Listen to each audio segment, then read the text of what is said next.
mean a thing if you ain't got that swing.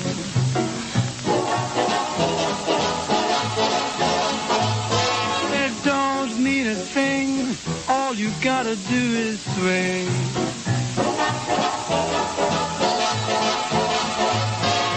Makes no difference if it's sweet or hot. Just give that rhythm every little thing you've got. It don't mean a thing if you ain't got that swing.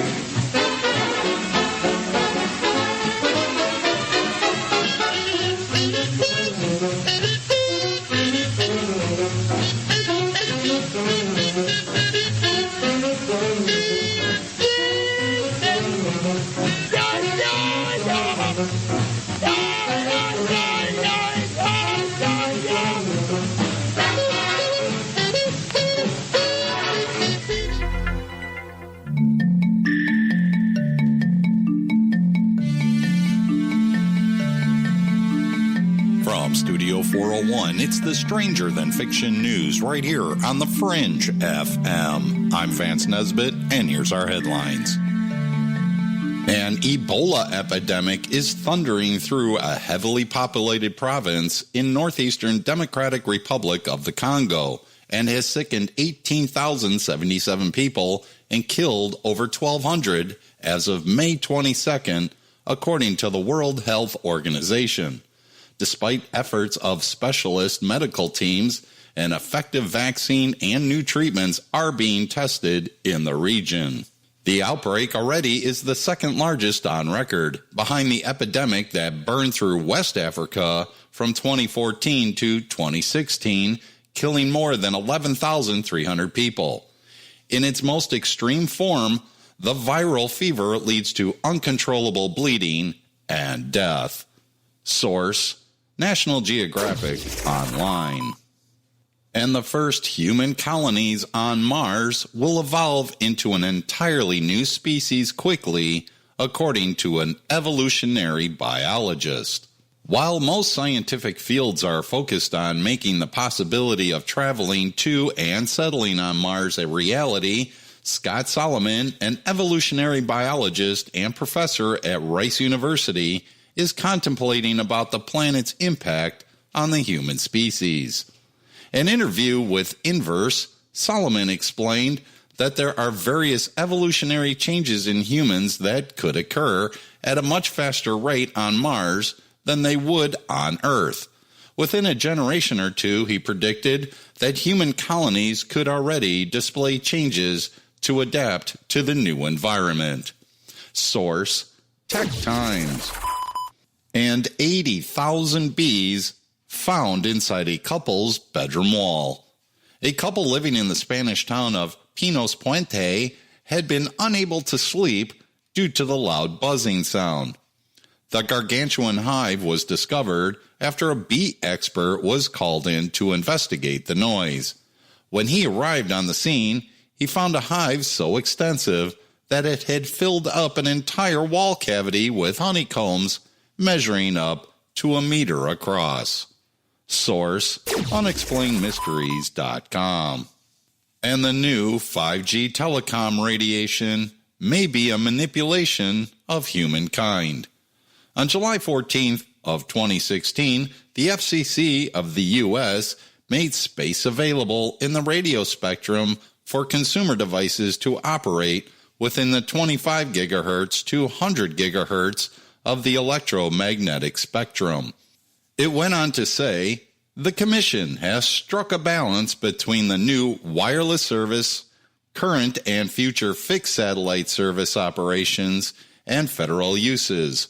The item adopts effective sharing schemes to ensure that diverse users, including federal and non-federal satellites, terrestrial and fixed and mobile, can all coexist and expand.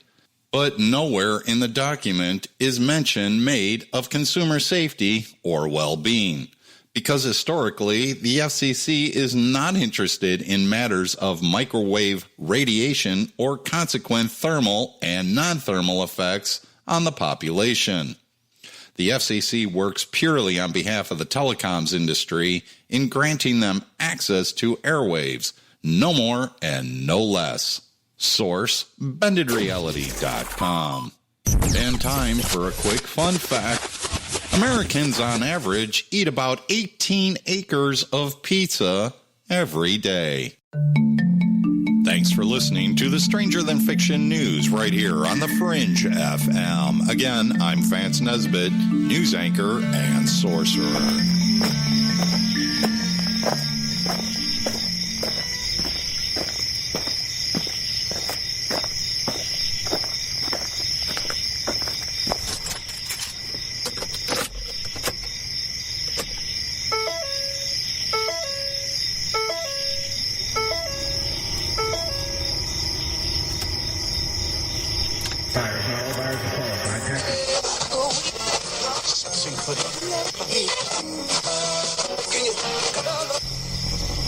Message is being broadcast by the Department of Defense of the Republic.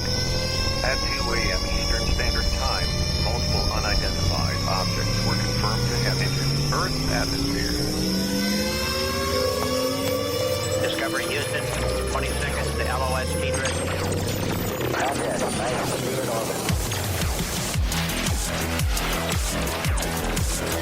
The first message that comes to you is you are a divine being. You matter. You count.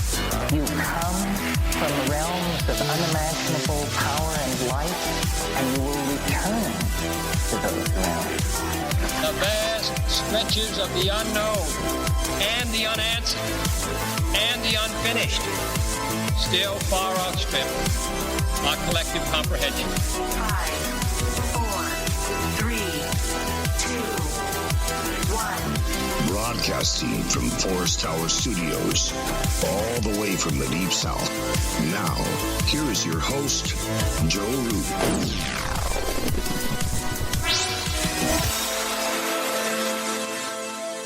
Broadcasting from atop a hill in the mossy creek bottoms of Cane Creek, Arkansas. I'm Joe Roop, and this is Lighting the Void. Thank you so much for joining us tonight. It is Wednesday night, May 29th, and we are here again. Once again, Eric Markham is in studio with us, and we are here with the one and only Dr. Richard Allen Miller, a.k.a. Dr. Strange. And tonight, he's got a lot of nicknames, actually, but tonight we're going to get down to it.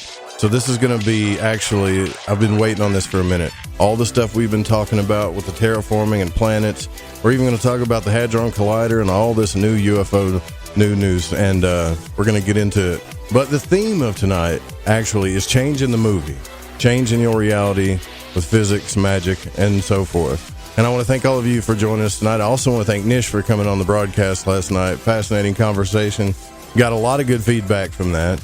If you want to call in tonight, the call-in number is 1-800-588-0335. You can call in at any point in time. You can also contact me via email at contact@lightingthevoid.com. And pretty sure everybody knows the text-in number by now, which is 501-777-5631. All right, and don't forget to give a shout-out to our sponsors. When you go over there to get the tea, or Ancient Life Oil, or preparewiththefringe.com, just let them know, send them a thank you, let them know that we sent you over there, and give us feedback on the products as well. We really appreciate that. You can also support this show, too, by donating if you'd like, and all that good stuff, right? What we're really here to do is find out some answers. We need answers, because there is a lot of stuff going on in the news right now that, I mean, just today, last night, as soon as I got off the air with Nish, it was blowing up everywhere that every news agency is talking about the government and UFOs again. Here we go. We're going back around the disclosure ring around the rosy, saying that they're saying this stuff all because of the Navy. But I find it funny how they word things. Still, they won't say UFO, etc., etc. So that's coming up. We're going to talk about that too. But we're here with Dr. Richard Allen Miller. Don't want to have you wait any longer. Author and researcher Dr. Richard Allen Miller reveals a depth of knowledge and experience in alternative agriculture, physics, and metaphysics. He began working in the secret world of Navy Intel, SEAL Corps, and then MRU in the late 60s, and now has amazing experiences and conclusions to share with all of us. Before many leading-edge concepts became trendy topics and all the rage and cool, He's been doing this before it was cool and is in the international front lines of research, experimentation, and documentation. Thank you so much for coming back on the program, Doc. It's good to have you back. Thank you. Did I mention I'm an old fart now? I'm not as current, and I don't have access to my toys. Well, that's all right. We all got to age. That's part of life. Physics. Yeah. Yes, sir. Yeah. So what I've been talking about a lot lately, and you're the can't even say it. The perfect person to talk about this with is there's a lot of stuff going on right now. I mean, I'm sure you're aware. There's a lot of stuff going on with these scientists and terraforming and AI and hooking the human body up to whatever machine, whatever computer. Now the UFO thing. Here's what I'm concerned about. This is beautiful to a lot of us. But when I look into things like the Large Hadron Collider and stuff and some of these experiments, I know they're done by the smartest people in the world. You're probably friends with some of them, or you at least know what they're into, right? But what I worry about is who is overlooking these people, right? Where's the oversight?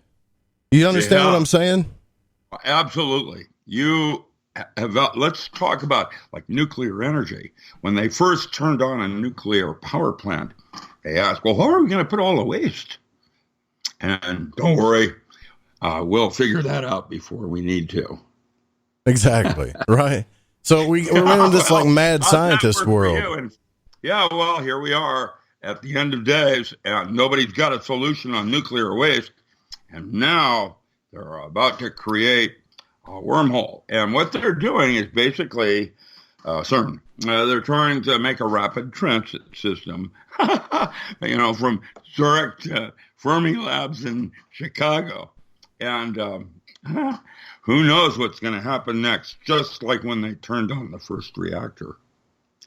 Well, I was looking into that today. Somebody sent me a message about the Large Hadron Collider, and I wanted to talk about UFOs and disclosure, but I think it was Mary Ducina. She sent it to me and was talking about how Stephen Hawking's, back a few years ago Stephen Hawking was a little worried about it. Said that it could cause a massive vacuum. Everybody's worried about it because we don't know. It's the unknown. And when you always go into the unknown, there's always that survival kicks in of a circuit that, are we going to make it through the Christmas? Right. Yeah.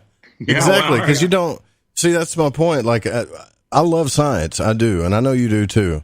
But sometimes scientists make mistakes. And the way we look at things is like, they're smarter than us. So we'll just let them, I'll sit here and let them take care of it. Yeah, you don't get it. Science doesn't have any answers any more than religion. It's a closed system. And that's why you have two brains. Think of it as science and religion on either side. There's two suns. One's out there, a brown dwarf maybe. And then we have in the center of the galaxy, we have a black hole. Where does that go? And, we don't know. And I don't know of any law in physics that's lasted longer than 20 years, except that one they talk about in Hitchhiker's Guide, Maxwell's right-hand rule of thumb. Thanks for all the fish. Yeah, so long. Thanks for all the fish, right?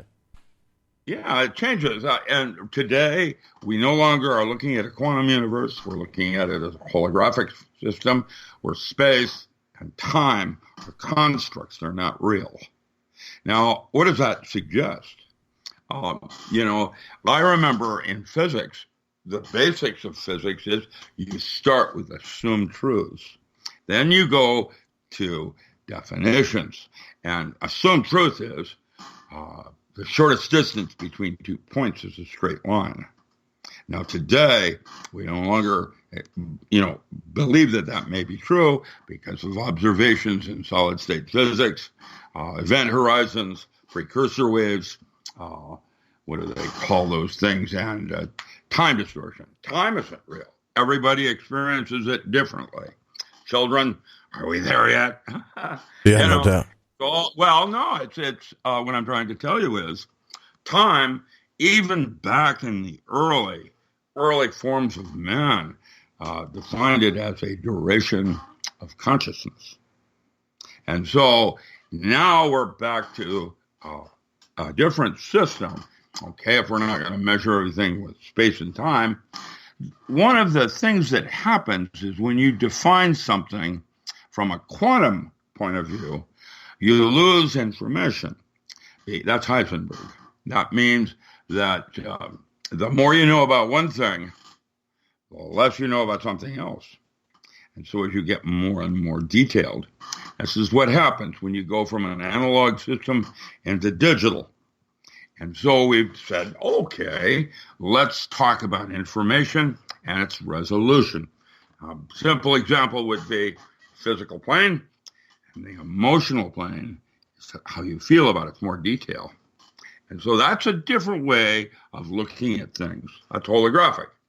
Above the emotional plane at EQ, we start with the intellectual plane. That's where Plato would have made a distinction between a chair and a couch. They do the same thing, but that's where David Bohm and started defining different similarities and similar differences. How you choose to chunk something in or out with detail. I wonder if that's why I feel like I don't know anything. Because when I focus on one thing, then I feel like I don't know anything about all the other stuff. Well, that's why Castaneda said the tonal is illusion. Knowledge is illusion. It is a temporary place. Even in the tree of life, the Kabbalah, they have a place called Dath, D-A-A-T-H. And it is the missing stuff.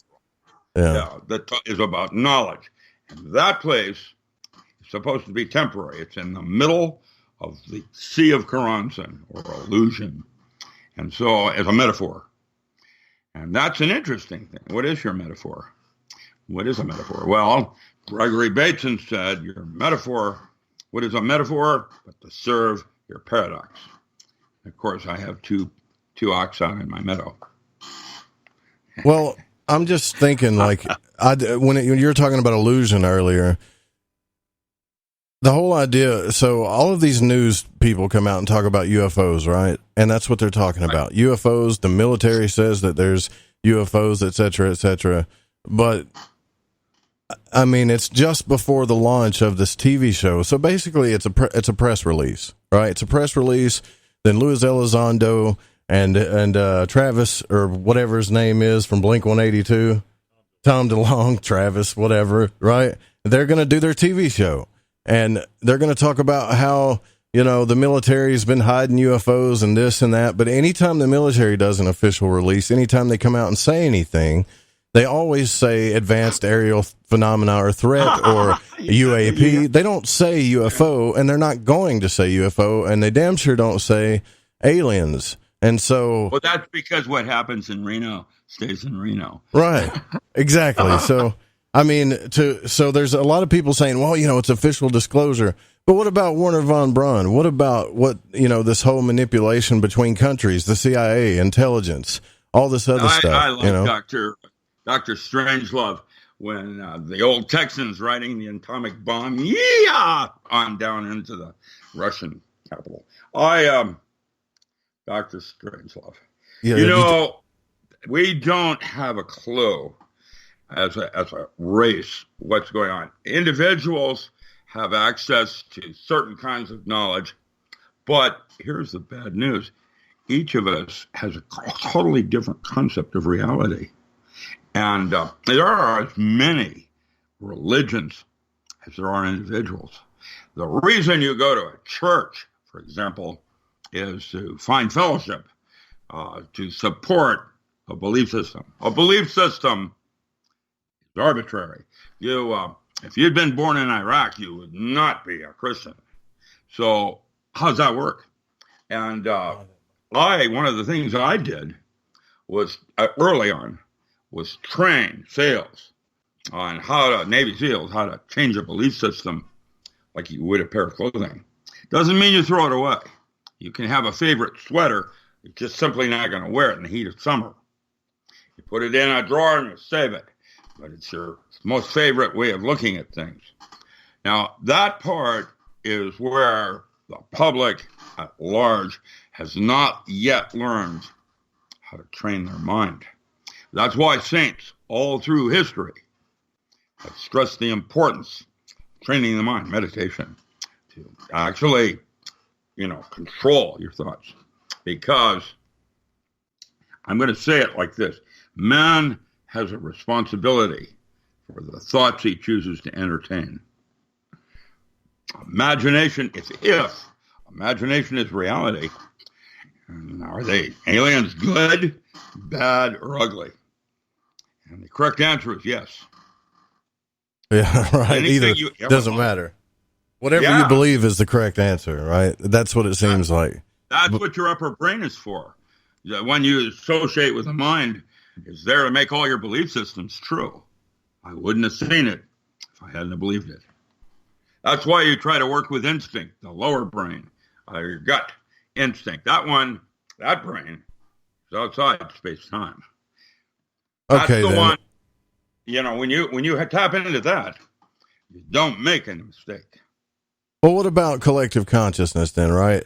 If we all choose to believe in that these are aliens coming from outer space, regardless of what SETI's showing us and the real actual data of what people are seeing, the fundamental facts, I'm talking about real journalism here, except for the hype in the media. If, let's say we all start believing, regardless of the facts, that these are aliens from another planet or another dimension, regardless of what we're being told, are we manifesting that? Yes. By George, I think we have bongo here. The rain in Spain is mainly in the plane. That is correct. And group thought changes things. That's why the Japanese and Emoto and those kinds of belief systems, if you have the power of prayer and everybody prays for the same thing, it'll happen. Well, yes, except that most people are not trained to hold their thought very long. And to take psyche into matter, you got a lot of thoughts going on. You're not sure of yourself yet, are you? Yeah, and because exactly. You're not, well, then there it is. That's how it plays. And so, are they good? Are they bad? Or are they ugly? Isaac Bonwitz wrote a book called Real Magic, not written, about 35, almost 40 years earlier. And he got a degree in magic from UC Berkeley. And his book was called Real Magic. And he has a little chapter in there called White Magic, Black Magic, and Living Color. Magic itself is the art of changing consciousness at will. That's where all advanced physics is now starting to put their attention, because it's our thoughts that create the laws of physics. And their new assumptions are that when you're in an altered state, the laws of physics change. And what we haven't done is map an ontology of where one system leaves another, like we might with hypnosis and the depth of hypnosis. Where here, your nose goes numb, here, your whole body goes numb. And over here, you can walk like a duck. Up there, you can be a guess beyond statistical inference. And that's where we're going in our sciences. To study and map where, like psychedelic mushrooms right now, are a big thing and made legal in Colorado for healing. Oh, yeah, these heal you on a spiritual plane, and that peripheраtes down into a physical plane. Now, we call that, it's a type of medicine called your belief system, what you think is happening, placebo. And placebo used to be in allotropic medicines, 10% of what you thought was happening inside your body. Today, that has now reached 60%. Yeah. You make yourself well, or you make yourself ill with your own thoughts. Like nocebo. When you start to study the shadow part of self, where you go in and you become paranoid, how deep is that? Where does that come from? And why do you have a fear? Well, when I was born, I remember being hit by some doctor, in the butt, and then taken off like a criminal and fingerprinted. And then, of course, they had to add insult to the injury by chopping my dick off. You remember that? No, I don't. I'm trying to tell you that's how deep I was fixing to say. Well, what it does is it creates traumas in the way we're birthed, for example. As an example, I got you. Compared to a dog, where they have a litter and love and everybody's trying to go for the tit. And I can tell you that is called spiritual midwifery, and the idea of how you're brought here into this illusionary plane. There are Aborigines, other kinds of tribes that would suggest that, the idea that certain dream states have more content to reality than consciousness does. And that would be like it's a dreaming. Oh, well, that's like the Dogon and tribes like that. I get that. But my main concern is right now at this moment, and I'll re-stress this, is that I'm just wondering, these guys really are trying to figure out what the nature of reality is. And none of us have a clue because guess what? It doesn't work that way. It's like Simon says, you can go halfway to the door. You look at the door and you go for the door, but really it's about the journey. You've missed the forest and the trees. And that's the purpose of training the mind. Like, what were we looking at, Markham? They had pictures of something that was coming through that looked like entities and faces and stuff. Yeah. How about those guys doing rituals on CERN? Yeah. Magic ritual. How about that one? That was creepy. That's wild. Now, I thought for a minute it was pareidolia, right? And Markham started looking at the pictures, and he's like, no, man, those look like real faces coming through. Now, I'm wondering, like, what are we really opening up here? And these guys are going to keep digging. There's no oversight. That's my point. Who's smarter than them to tell them, maybe you need to back up a little bit? Nobody. Because everybody thinks they're smarter than everybody. Yeah. Who watches the watchers? Exactly. That's my point. I've discovered that there are many different kinds of intelligences. I'm one kind, there's others. Trust me when I tell you, I make mistakes all the time. I don't have a clue. Yeah. And I'm considered real. Well, the reason the military used me all these years is I have an instinctual gut feeling that when you come to a fork in the road, I think we should take a left. Why is that? That's where, historically, I've been correct since I was a little tiny kid. But that doesn't mean I'm right. Right, I got you. Took a left instead of a right. Yeah, and that's why you're left, not your left. I'm kidding. All things are in metaphor, and each of us is here to figure out why we're here. That's the highest sense. It's called purpose. And when you find that groove, and none of us have it because it is a process. It's not an end goal like the door. You'll never get there from here. You, at the end of the moment of death, if you look in old Tibetan books like the Bordeaux Thidal, they talk about the last choice man has. And the choice you have at the moment of death is either a tunnel of light, which is reminds me of a birth canal, or with the blue light, getting off the wheel. That's the first time I heard about the blue. You say the blue light? Mm-hmm. That's right. It's in the Bordeaux Thidal, just like that spacecraft that's crashed on the other side of the moon is probably Buddhist. I mean, I'm kidding. I have been in Tibet. I have for government, and I have vetted. They have these great big long horns. They have these big long horns like you see up in the Swiss Alps. Yeah. And they put them in a specific geometric alignment.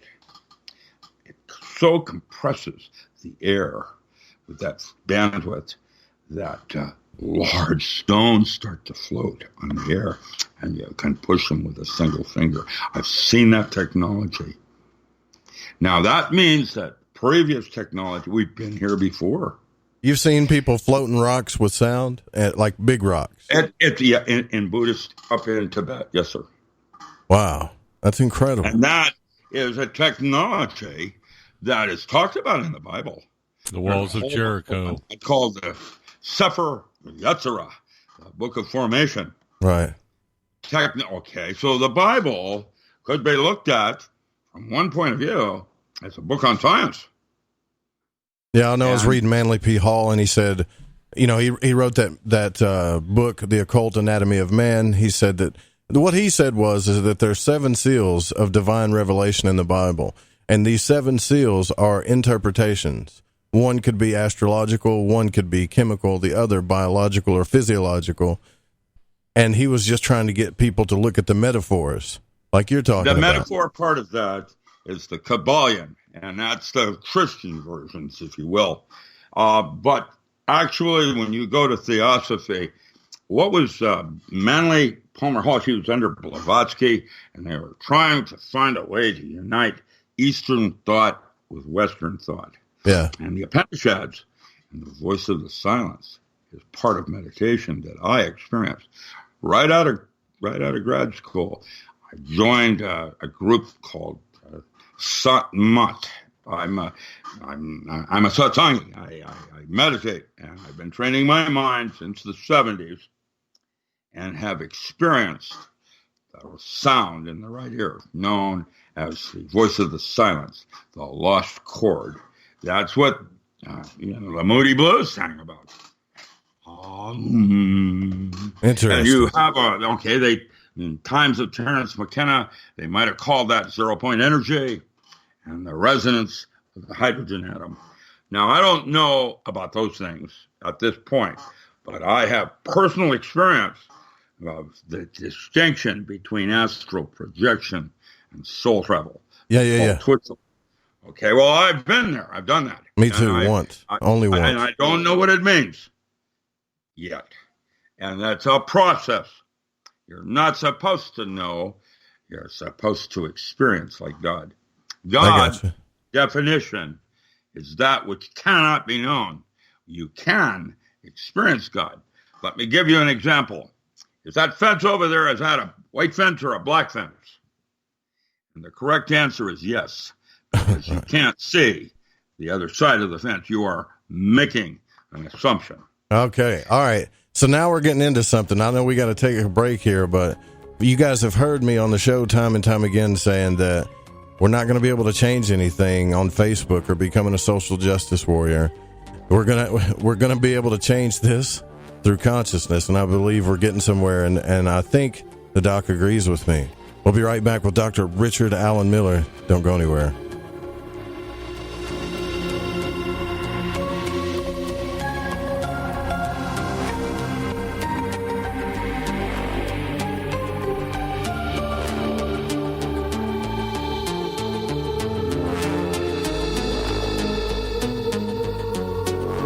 Howdy, this is Catalina, and you're listening to Lighting the Void with Joe Roop.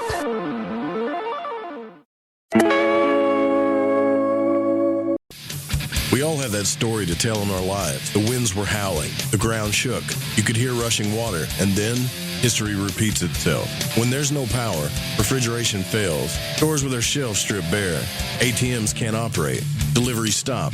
Then what? These events can last days or weeks. You need a plan. In statements made during recent interviews, FEMA Administrator Brock Long has repeatedly urged all Americans to understand 3 truths. FEMA is broke, the system is broken. If this is the new normal, Americans can't rely on federal cavalry when disaster strikes. Don't get caught out in the elements empty-handed. Prepare with us by going to preparewiththefringe.com and get your 2-week food supply. 92 servings, 8 food varieties with 25 years shelf life. Normally $137, now only $75. Or get a month's supply, normally $247, now only $147, shipped in 1 business day. Just go to preparewiththefringe.com or call 888-440-7931. That's 888-440-7931. Get this great offer and be prepared while it lasts. This is Crow 777, and you are listening to The Fringe FM. I'm Ryan Gable, and I want to remind you to keep your radio, phone, tablet, or computer tuned to The Fringe FM, and visit the website thefringe.fm to listen to the entire lineup of shows. You can also catch my broadcast, The Secret Teachings, Monday through Friday, beginning at 12 a.m. midnight U.S. Pacific Time, right here on The Fringe FM. Who were the real ancient Egyptians? What is it about ancient Egypt that captivates us all? The critically acclaimed series Magical Egypt is back with all new episodes. Let Chance Gardner and company take you on another adventure through Magical Egypt in the new series Magical Egypt 2.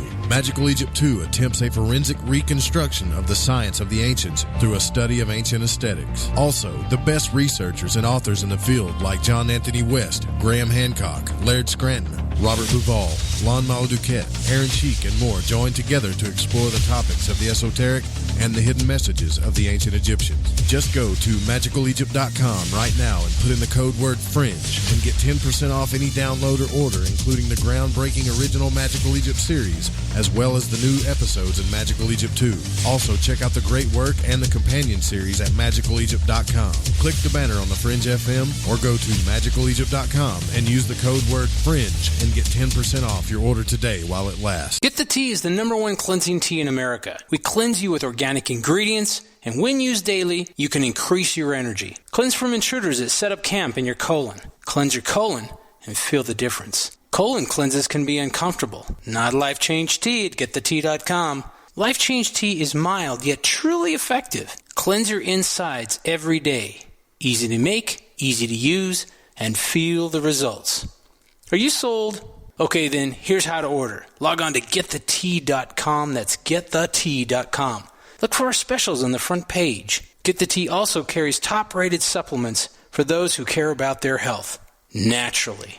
Again, log on to getthetea.com. That's getthetea.com and feel the results. And for those of you that arm yourself with information, come to our webinar every other Monday at 5 p.m. Pacific Time. That's every other Monday at 5 p.m. Pacific. You can sign up at getthetea.com.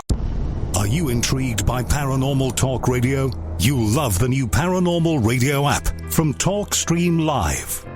You'll find a great selection of talk shows covering UFOs, ghosts, strange phenomena, and much more. Download the Paranormal Radio app now and start listening to the very best in paranormal talk entertainment, including the network you're listening to right now. The Paranormal Radio app.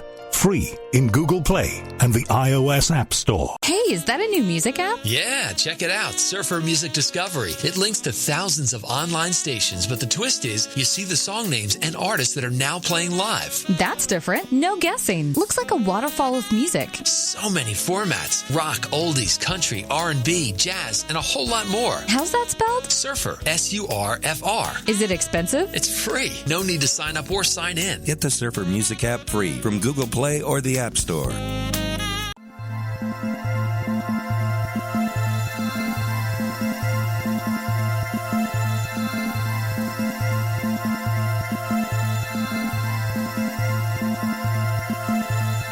All right, welcome back to Lighting the Void. Tonight we're here with Dr. Richard Allen Miller.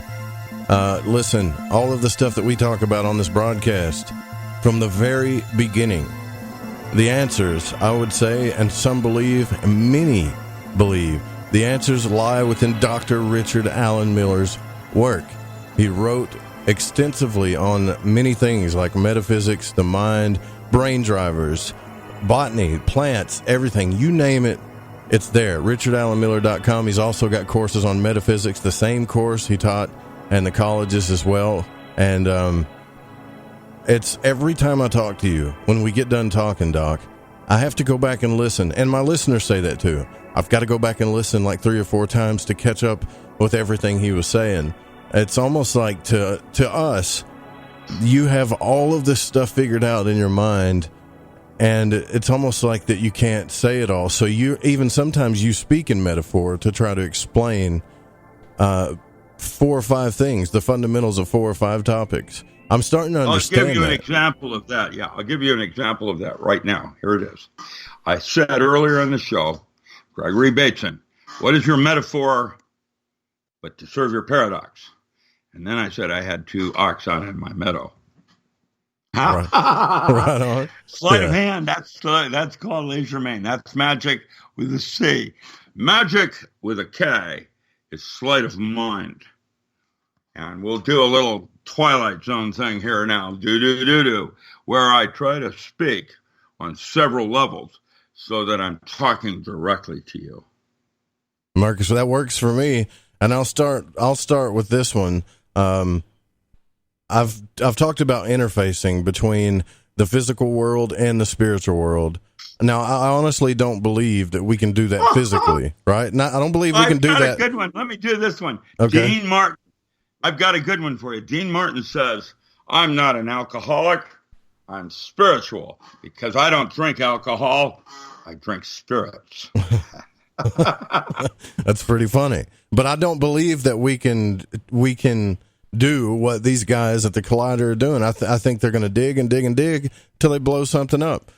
If they practice methods of consciousness like you're talking about, real methods of using their mind and consciousness, I think they get the answers that they're looking for. But instead, they're willing to build the biggest machine. Keep in mind, this is the biggest machine ever built. It's larger than the space station. Second biggest is the International Space Station. And this thing is, what is it? Is it shooting these particles at the speed of light? Some people saying it's faster. They can't get to the speed of light. They say they can, but... And they don't care. They want to know what the nature of reality is, and there's nobody watching them, right? And like you said earlier, they're doing rituals and stuff. They've got Shiva out there, which is, think about, what is Shiva? The god of destruction. Destruction, yeah. So it's like they don't care. The mad scientist, you read comic books. We were talking about that during the break, and we talked about this last week. I think the world is being run by mad scientists, Doc. I really do. Well, maybe. And maybe we've been invaded and they're terraforming right in front of us. What do you think about that one? That's a trippy thought. Well, it's plausible. I've always thought when they started slapping catalytic converters on cars. So then we're going to quote Merlin. When he said to Arthur in a book by T.H. White, he said, anything not specifically forbidden is mandatory. That means that if it's at all possible, you can count on it. The once in That's future why I'd king. say, is the fence red or green? And the correct answer is yes. Is God good or evil? God is neither. It is man that polarize God. Well, in the book of Isaiah said that he created both of them. I created good and evil. I do all these things. I have no opposite pretty much. But the Christians don't like that one. For some reason. Well, the different kinds of Christianity, and they do the very thing they're not supposed to do, which is make judgment. And so there it is, your duality of consciousness and the limitation of man. Yeah, we do think we're pretty smart, don't we? A lot of us think we got it all figured out, But we're working on a polar system here that's I believe it, and that's that. Yeah, it's counterproductive sometimes. It's like a paradox. Even the smartest people think they got it all figured out, and they're in my mind, they're the most dangerous. Well, the problem is they don't know what they don't know. They're blundering into the dark without a torch. And then, of course, like my other problem is there's the group that says, well, the only thing that explains this all is it's all aliens. It's got to be. Everything was aliens. Well, that's one explanation. Or they say it's all demons. They're now digging Clovis culture up out of South Mexico. I've been down there with such people as Eben Alexander, and I looked at this massive dig here. And then way over there, another massive dig. And way over there, another massive dig. And guess what? It's all one single city that was way larger than New York City. And the Clovis culture crawled out of a cave to become a Navajo and the Hopi. Now, I'm going to say something. We've had spaceflight. You go to the Cave of Dreams over in France, and there's this bison on the wall with a bunch of little dots on it around its eye. And everybody, oh, yeah, that's caveman painting. Closer inspection, the dots around the eye are a star map, literal. And you go to the south of France, down near Croatia, and there's another cave where paintings show that same star map in reverse, which suggests they were in space. Now, that's the other side of the fence. seeing the other side of the color. We've been here before. Vermont. What is that? Where did that come from? And out of 1949, what is a Foo Fighter coming out of Antarctica with Admiral Byrd? Now, I don't know. I wasn't there, but I've been to Antarctica. I did that for the government, and I saw the Nazi base. I saw that. Where's that in our history books? I also saw a Viking base from the 14th century. Where's that in our history book? I also saw a large hall that went straight down 100 miles into the metal. And that at that point, in the 70s, when I was there, we did not have the technology to be able to go down there because that's supposed to be molten core and plastic. Stone is turned into a plastic because of the high pressures. And yet there's that hole.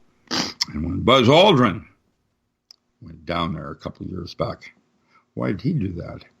I was at Mission Control to do with Ed Mitchell in 1971. I've been doing this a long time, and I know I don't know. Even with all of my access and top secret clearances, I know that I don't know. And I'm now beginning to understand that it may not work like that, that from a physics point of view, and I'm as good as it gets, I know I don't know. What does that suggest? That's kind of freaky, but it's also kind of cool. Well, not freaky. We've been here before. We will be here again. There will be blood. There's nothing new under the sun, right? Well, just anything you could believe is true and more. I've long thought that we're not the first technological society. There's dolphin and orca. Orca has a cerebral cortex that is literally twice the size of man, and that mammal is firing 60% of it. Now, that would suggest that mammal is God, not our God, but places can go. It was better designed to go to places man can't even comprehend. And you have three other cetaceans, like the bottlenose dolphin. Their speech, Carl Sagan used me, because I'm gifted, used me to study the dolphin language at Berkeley. And I remember going into John Lee. I was there 10 days studying the dolphin language and determined it was a form of Clifford algebra, dimensional math. It had a redundancy coefficient that was 10 times more efficient than Hebrew, which I speak fluently. Plus, there's the way they compress information and their languages now. So I stepped back and I said, well, if they don't have a thumb and they don't have fire, what would technology be? The dolphin have technologies that are way beyond ours. These little sonar bubbles, they call it sonoluminescence. Little bubbles, they blow these things with microwave band, boom, and these little bubbles form. I can tell you, they play with them. That's their art form, and it's a form of cold fusion.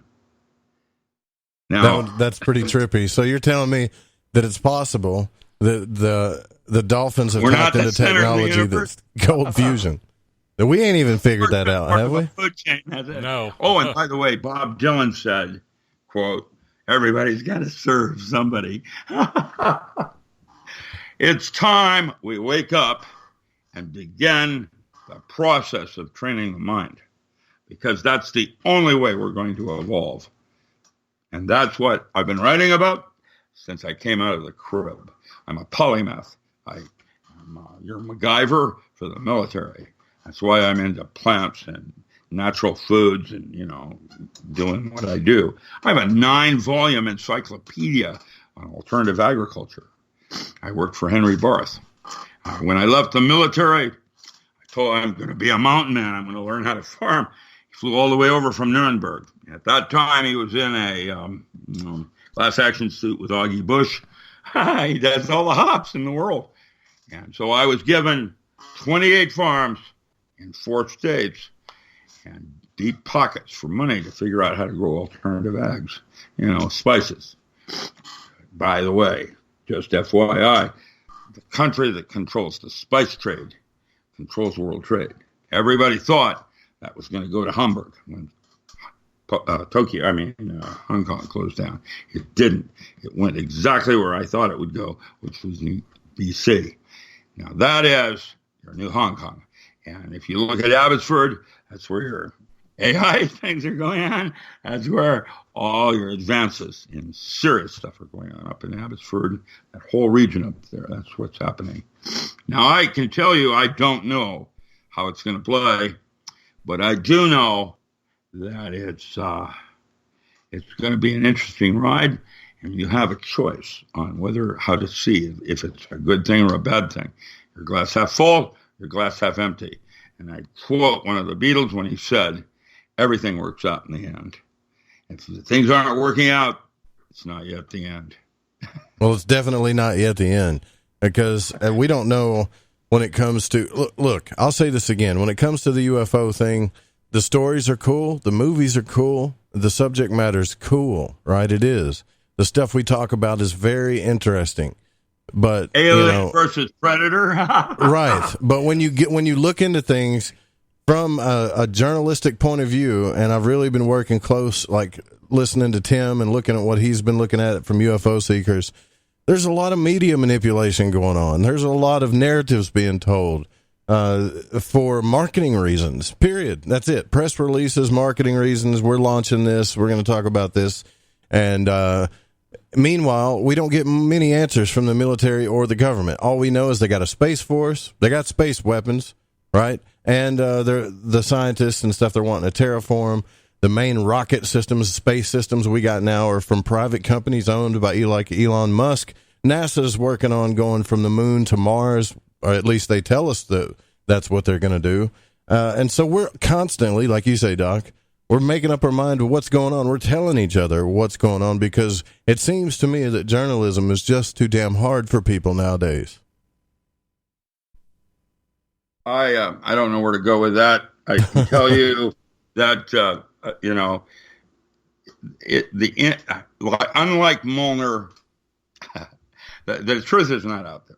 The truth is inside you. I believe that. I totally believe that.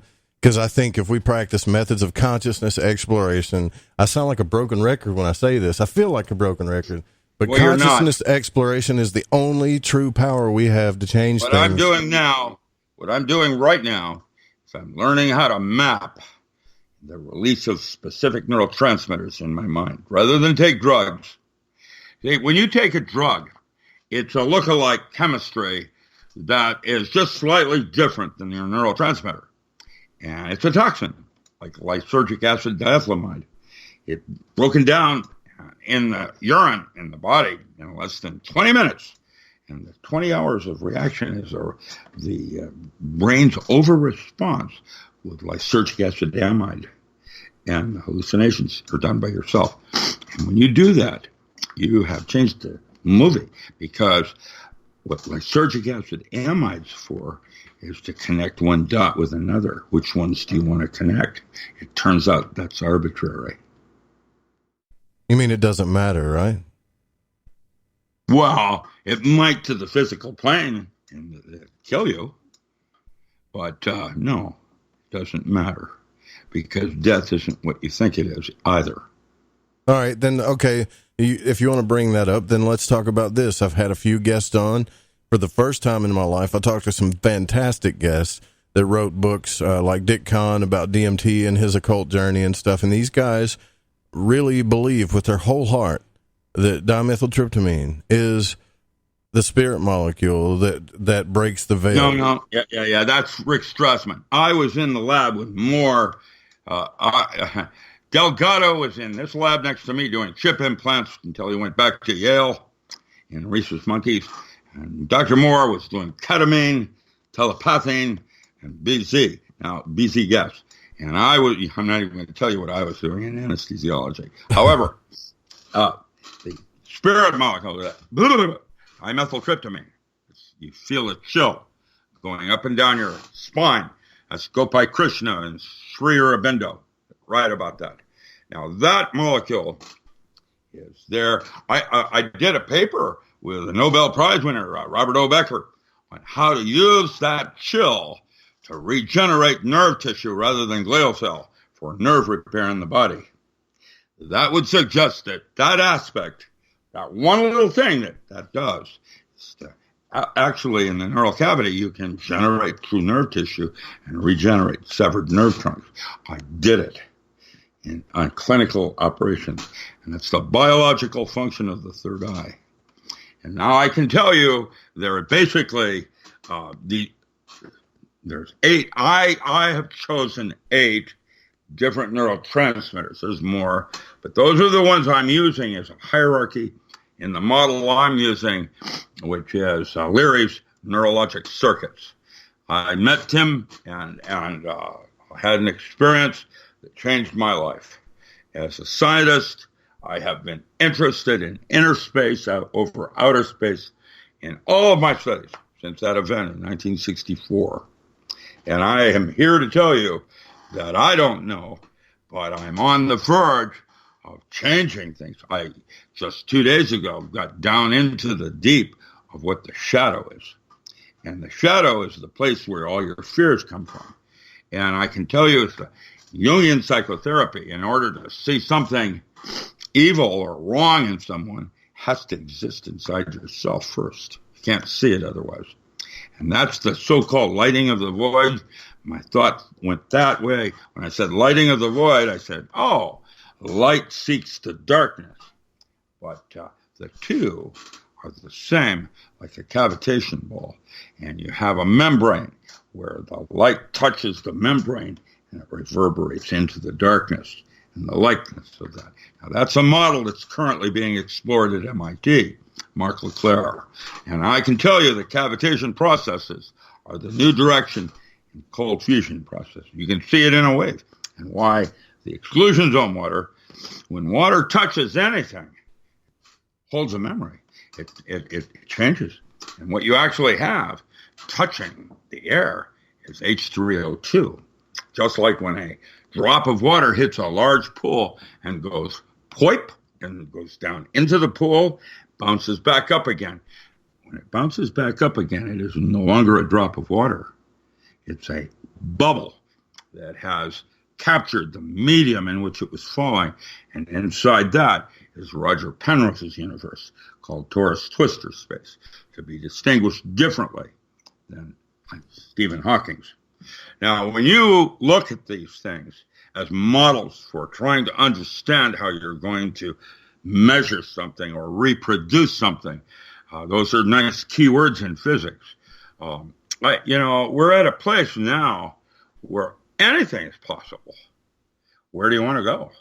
You might have, to me, it sounds like you might have, and this is a kind of a jump, but it sounds like you might have explained the semantics from a scientific point of view of the fallen angel. You know, you understand what I mean? Well, yeah, it's unusual. What is a fallen angel?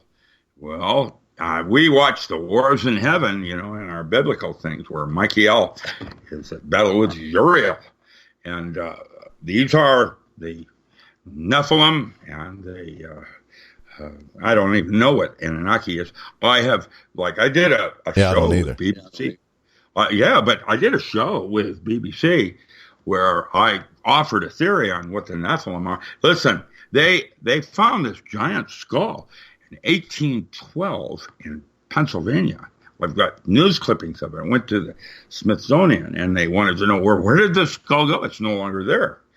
Well, the two sons that started the Smithsonian were their father was a Methodist minister whose flock got taken over by Joseph Smith. And he went after his flock, as a Mormon. And they, close encounter guy. And they you'll find that skull in the Atlantic Ocean in an attempt to vet their father. I want to ask you about something. Earlier you brought up the Hebrew language when you were talking about metaphors and symbols and stuff. In my experience with magic, there is something to the Hebrew language that I guess, that seems to work. The mother language, the mother birds, they convey more information with less verbiage. We have more redundancy. That's Avram Moles and aesthetic perception and information theory. That's a French mathematician that has written about the redundancies in our mother languages, like English. If you catch my drift, if your idiomatic expressions and some of the metaphor that we would use, that, oh, I get it. Get what? What are you talking about? And see, we have slang meanings for words, and the Hebrew, the Old Hebrew, not the what we call Yiddish, Old Hebrew is a very powerful language that if you pronounce it correctly, you can cause changes in the universe, like pronouncing the word of God, Yod He Vav. There's all kinds of possibilities, and that language, Hebrew, is considered the most complex in terms of compression of information, and yet the dolphin was literally 10 times more using a form of Clifford algebra, dimensional math, where they compressed their information. And I was astounded to realize that. There's a place in Florida called Dolphins Plus that I've been to, and rehab center where it's open so they can, they can leave anytime, unlike the one in Hawaii. And I got a chance to meet some of the dolphin, and I can tell you, I felt I was in a close encounter. They were extremely intelligent, more intelligent than the handler that was, helping them heal. I remember this one dolphin knew that my left arm isn't real. It's bionic. I don't have any bone in it. It's an old war wound. I cry a lot. How did the dolphin know that, though? It's on her. Huh. That's how I knew it. And he knew it because he pulled me differently through the water. And that's crazy. Well, I'm here to tell you that I've seen it. You can see that in animals. Animals have feelings. Yeah. In fact, they're closer to spirit than we are, and that's one of the reasons why we love our animals. They have something we don't. They're lost at birth. Yeah, right. And that's Leo was in here the other day or yesterday, and was just he loves on everybody, man. And I was talking to Eric. I was like, look how much that cat really is likes you. It's almost like he knows you. He's not afraid of you. Walked right up to you, jumped in your lap, not scared at all. They can smell you. They can do things you can't. They can smell pheromone, and they can smell the fear, the hesitation, the blah blah blah. We're communicating with each other on a lot of levels, not besides language and movement, NLP. That was in my book. That was one of the things I did seals. How to be interrogated and how to interrogate. Body language. There's all of this. Figure out how to interrogate some of this stuff that they're releasing, like some of these people in the media. Figure out how to use NLP on them, just to say, like, man, are you really trying to push an agenda here, or is this really information like that you care about? Because it's not that I don't trust the media, right? But I don't trust the media. I do and I don't. But I don't want to get into the state to where we're like Hitler, where we never trust the media anymore, and it causes a civil uprising. Because I see a lot of things coming, Doc, that like Art Bell used to talk about, the quickening. You got the asteroids, again, the Space Force stuff. Now where everybody's talking about aliens and the military's talking about aliens. I mean, it is a formula that could lead to one of von Braun's system, right? Yeah, let's not forget Tavistock and some of the protocols that have come out of that study, including gang stalking. That gang stalking was protocols were developed in Kirkland, Washington, to take drug dealers off the streets of New York rather than arrest them. They wanted something more efficient. It worked. Yeah. Well, I wish I knew what you were talking about, but I honestly don't know what you're talking about with that one. I'm just being honest with you. Gang stalking is a protocol where people start treating you differently and you don't know why. And when you try to figure out why, the Warren turns into a bunch of Warrens. There's no closure. And you get paranoid because it goes down into, So a drug dealer can be put in jail, and what's he going to do when he comes out of jail? Go back to drug dealing, yeah. Go right back into the system? If you spook them with a shadow, as a change of heart, it's a type of protocol that's more efficient. So it's a form of psychological warfare. Yes, sir. And when you start to put that into the media, subtly, and they are doing that. Trust me. If Hollywood, she could. If Holly could, she would. Yeah, that's the way it is. Holly is what we used to make magic wands out of.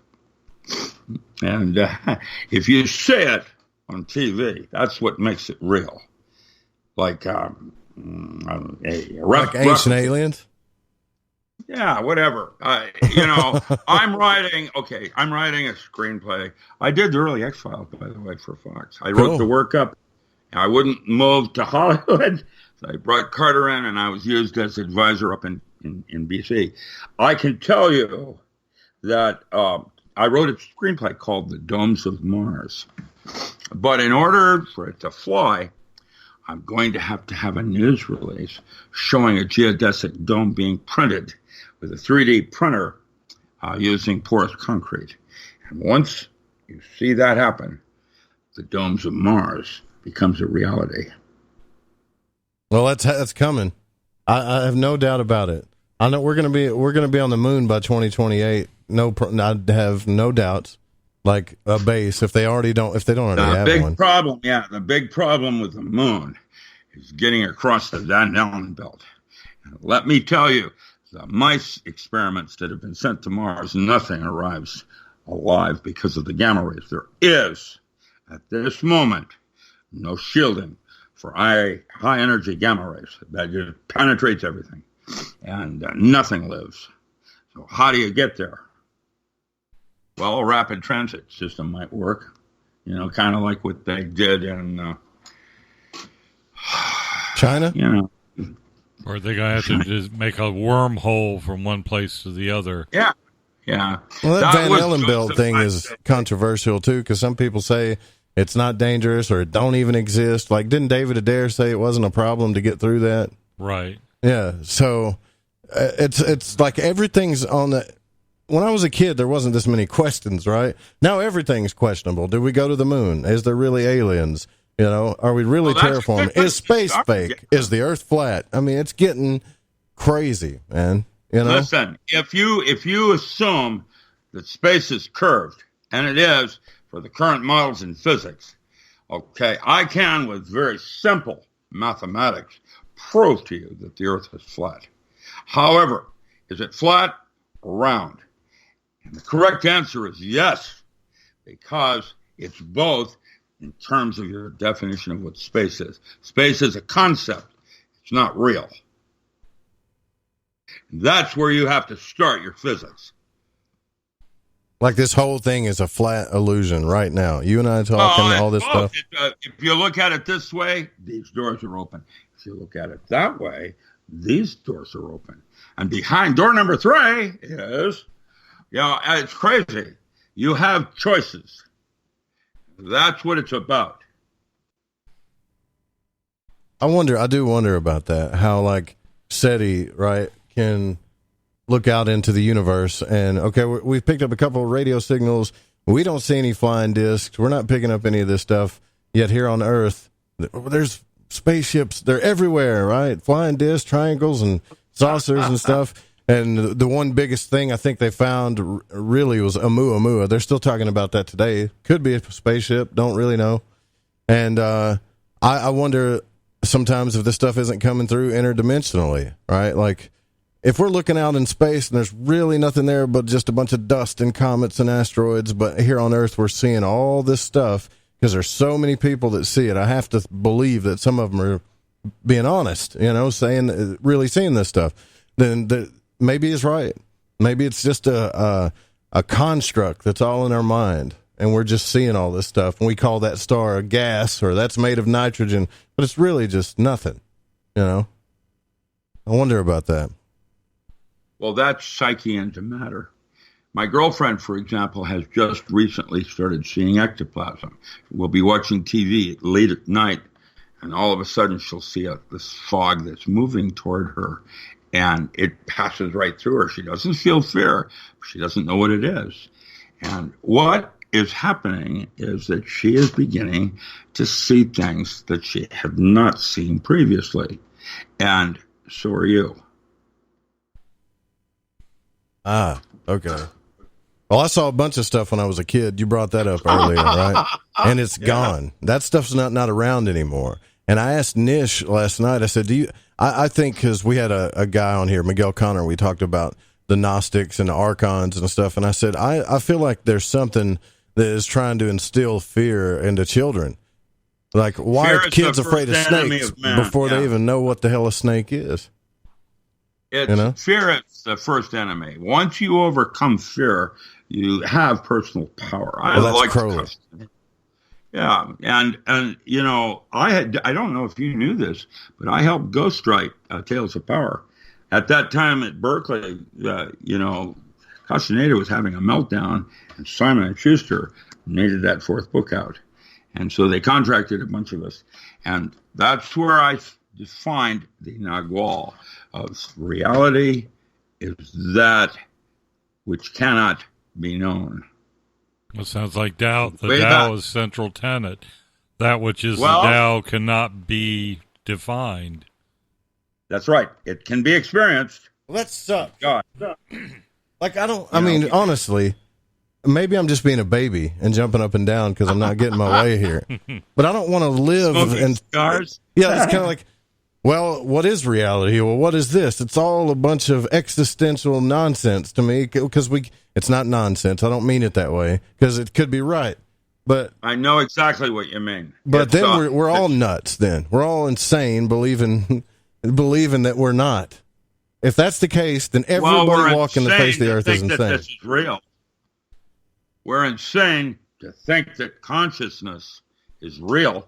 I can put you in a light state of hypnosis, take you to a specific depth of awareness, and your ability in guessing increases 400 times over where you are. And when Duke University challenged that, they held the first psychic tournament at the Gnosticon, and they brought in Sybil Leek and Gene Dixon and a bunch of other James Kurtak, the usual suspects. And I won that thing by 4 orders of magnitude. And it's just a simple protocol that I train SEALs. How to think with intuition. It's ESP. See, back then, ESP was a no-no word like hypnosis. But now hypnosis is a valuable tool in pain. And I can tell you that what made me useful with the military is that I was able to go into these unknowns and somehow grasp enough for it to be usable, sort of. I'm not that good. I don't know what I'm doing. I'm just lucky. How did she put it? I'm not bad. I'm just drawn that way. And that was in friend Roger. Yeah, Roger. All right, so let me ask you this. When you invoked that demon on the beach, were you just lucky? Or was there a real formula to it? It meant that everybody in that circle was believing what we were doing was real. Scared the bejesus out of all of us. Good for you. Watch what you ask for. You might get it. He really. Man so this thing is came responsible for in the physical thoughts he form. chooses to entertain. You saw it with your own eyeballs. What's that? You saw the demon with your own eyes, right? It was smoke. The fire. That's what you do. You build this little fire in a triangle, and what happened was the fire is going up and the smoke's going up, and all of a sudden the wind changed.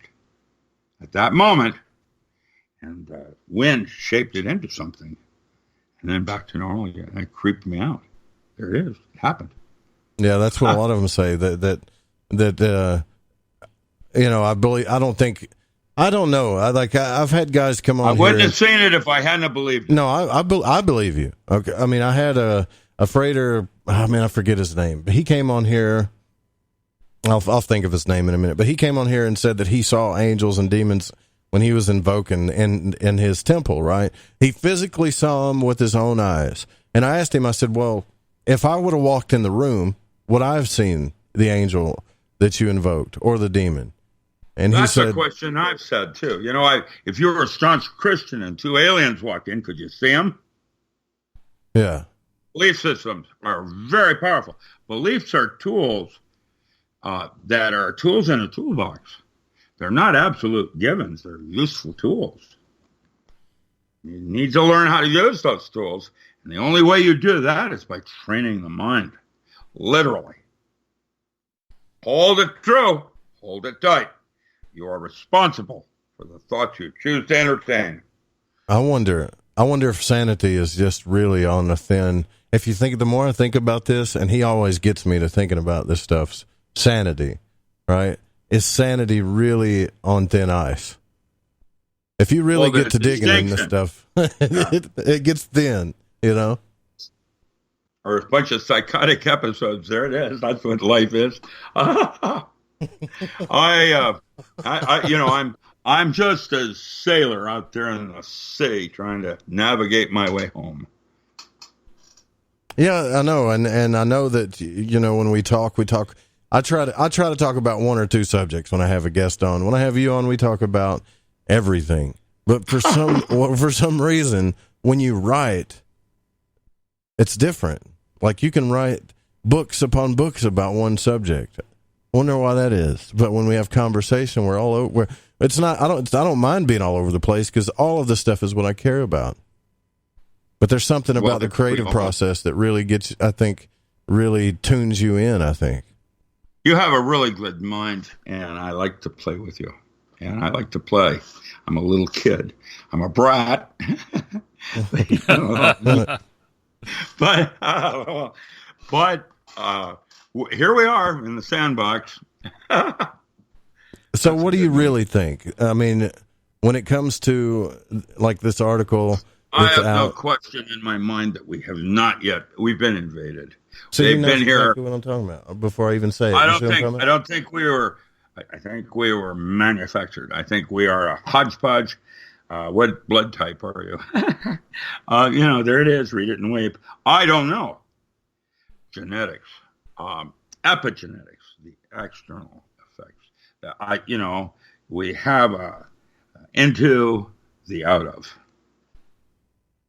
Former U.S. defense official, we now know UFOs are real, and here's why that's concerning. And they go into, well, we just don't know. They could be a threat. It could be technology from China. It could be otherworldly. What's the first thing that happens with new technology? Is it used for medicine or a weapon? Weapon. Yeah. Why? Power control. Fear is the first enemy of man. That makes sense. Start defense. Yeah. Once you do that, then you attain personal power. Power becomes limiting because power infinite becomes corrupts infinitely. And then you start to see things more clearly. And once you see things more clearly, that becomes a limitation. And of course, I'm experiencing the fourth and last enemy, old age. Yeah. But Markham was saying that to me earlier today. I was making fun of him. He goes, I can't wait till you get old so I can start doing slap happy with you. And, when you can't see or something, Yeah. Because Markham, he drives like a grandma, he can't see at night hardly. And he's like, no, I can see fine. I'm like, no, you can't. You can't, And then he just got mad at me. He's like, well, I can't wait till you get old, buddy. And we're, you'll be at the butt end of my jokes. Yeah.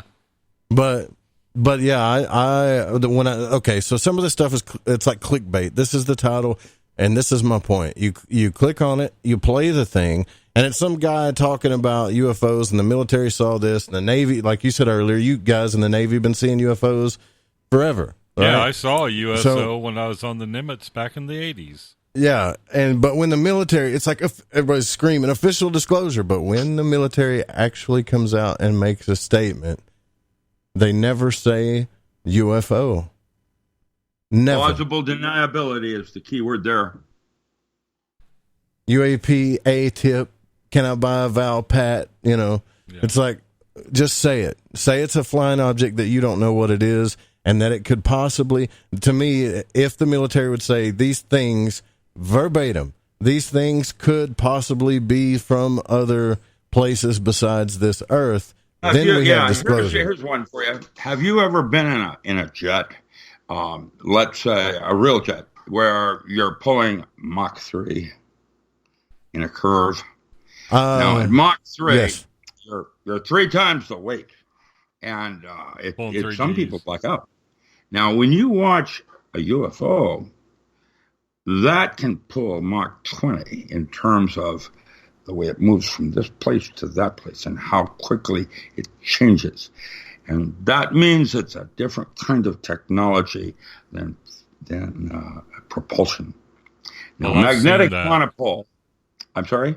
I've seen that. My dad has a place up in the mountains. It's totally dark. That's sky, not possible. And you can see them.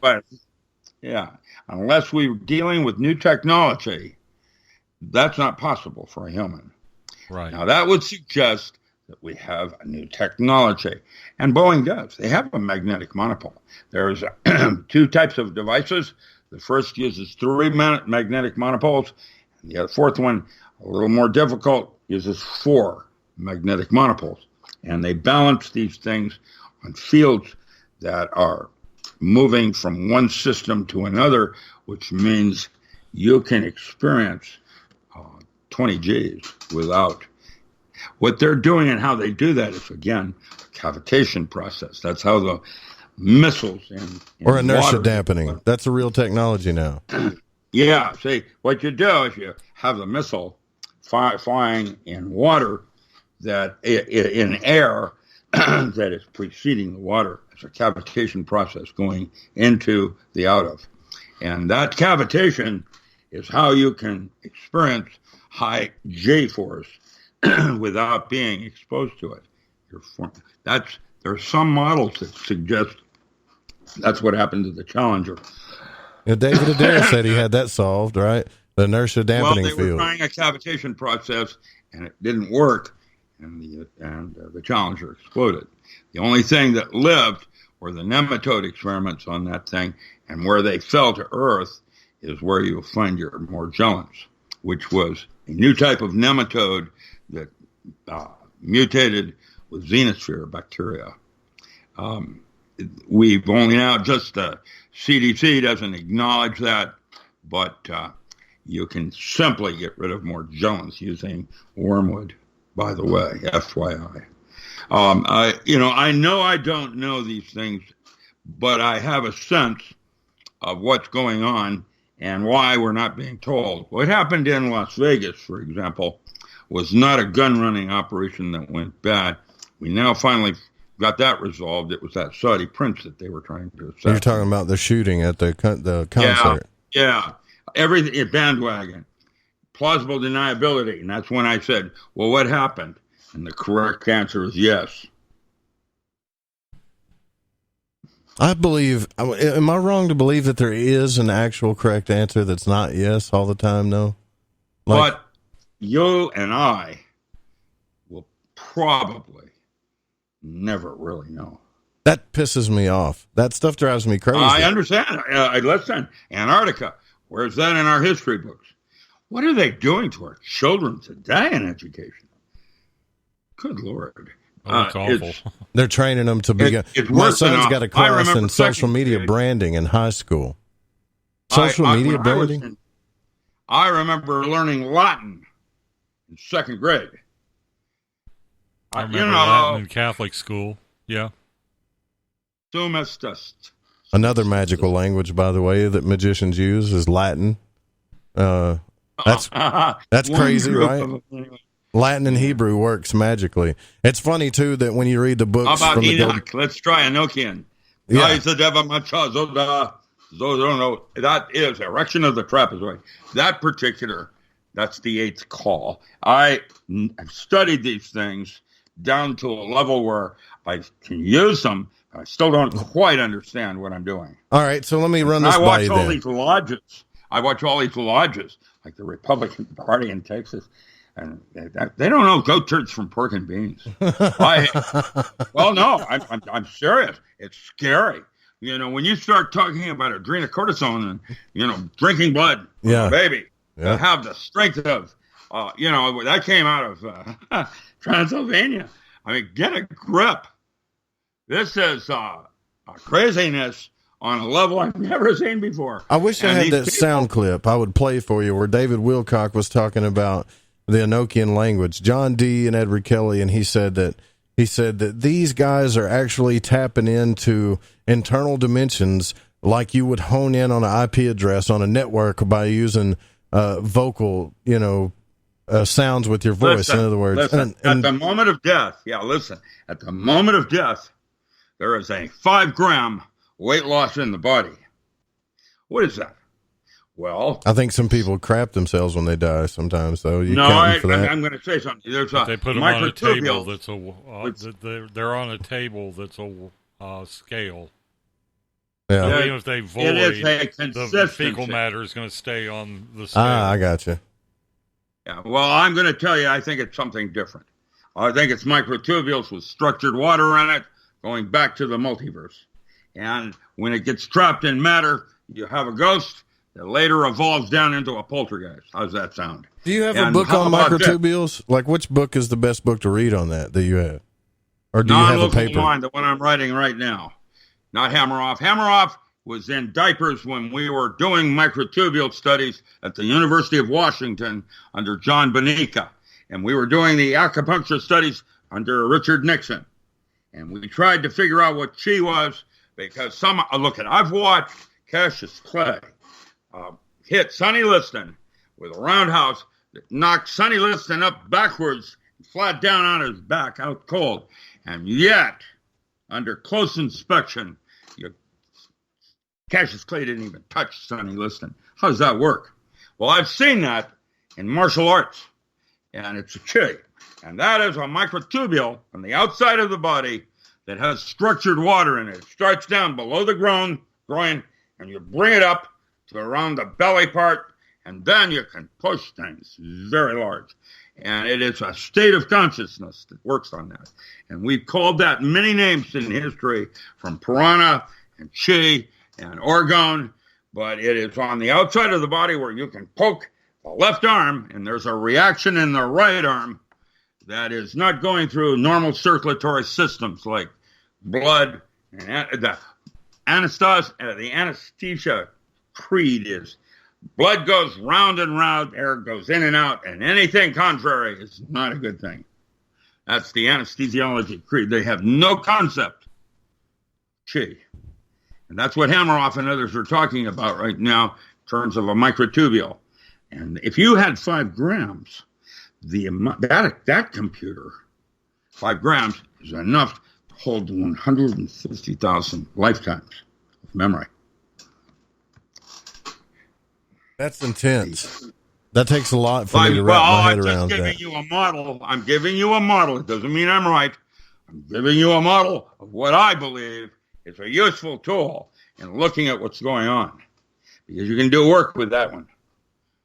And we've talked about it all through history. There it is. Prana. Well, Doc, we've got to take a break. Do you got another 30 minutes in you, or are you done for the night?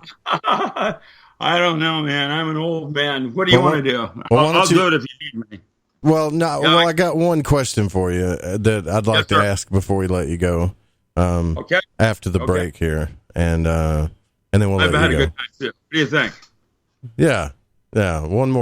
One more deep question for Dr. Strange before we let him go tonight. But we are going to take this break because we already skipped one. We'll be right back.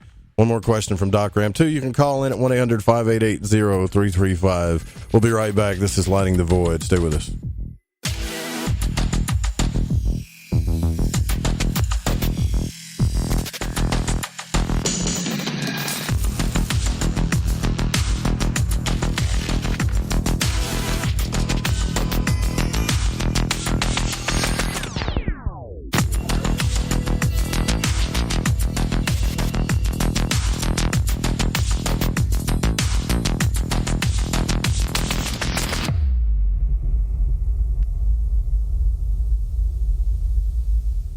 Hola, Fringe listeners. This is Dave Cruz of Beyond the Strange, and you're listening to The Fringe FM.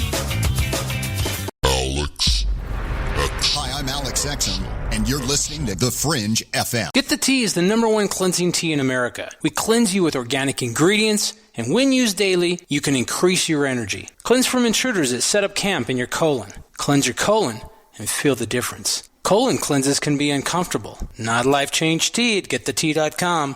Life Change Tea is mild yet truly effective. Cleanse your insides every day. Easy to make, easy to use, and feel the results.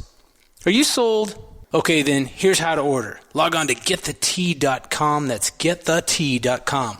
Look for our specials on the front page. Get the Tea also carries top-rated supplements for those who care about their health naturally. Again, log on to getthetea.com. That's getthetea.com and feel the results. And for those of you that arm yourself with information, come to our webinar every other Monday at 5 p.m. Pacific time. That's every other Monday at 5 p.m. Pacific. You can sign up at getthetea.com. The Fringe FM isn't just a radio station. We also provide services for all your audio production needs. If you are interested in live radio or pre-recorded podcasts, we're here to help. We even do audio enhancements and voiceovers if needed. If you want to do a podcast or live radio show and even want the option to syndicate on terrestrial radio, from simple audio file enhancement to live production and call screening, we have you covered. We have worked with some of the best professionals in the business in order to provide coaching instruction for content creation, show structure, and more. Contact The Fringe Digital Media for more at info@thefringe.fm. That's info@thefringe.fm. Or call 501-777-5631 for a consultation. Did you know that qualified patients can access medical cannabis in all 50 states? Cannasense is a medical cannabis collective that helps patients in all 50 states gain access to cannabis medication. Cannasense does this with a streamlined process and strict compliance with the Compassionate Use Act of 1996, the Affordable Care Act, and the U.S. Constitution. It is important for each patient to understand the legalities involved, the costs, and the benefits of cannabis medication. Through truth, legalization, and education, the medical benefits of cannabis will supplant recreational perceptions, and the real vision for change will be realized. Let the people and their personal doctors take control of their medical cannabis decisions before the greed of big business takes over. The tipping point for change is today, and Cannasense is ready to lead the charge and enable legal access for all qualified patients to medical cannabis through its proven system. For more information, go to thefringe.fm/care or click the banner on the website today. AncientLifeOil.com. For your CBD needs, just remember, AncientLifeOil.com. What does it do for the body, you ask? I can't say to the people in the suits that run the industry. Big Pharma's all over CBD because of its well, you know what I mean. Research the benefits of CBD on Google and come back to AncientLifeOil.com and purchase your CBD today. Non-GMO and all organic. You don't want to be using a petroleum product. You want to be using the cleanest CBD product on the market. AncientLifeOil.com. We even have CBD for your pet. Help your pet's discomfort. Help your discomfort. Log on to AncientLifeOil.com. That's AncientLifeOil.com. Newly reduced prices to pass off the savings to the most important person. You. AncientLifeOil.com. And one more thing. We have topicals too. So if you have joint pain and some different issues that are going on in your body, you might want to use a topical. Think about it. AncientLifeOil.com.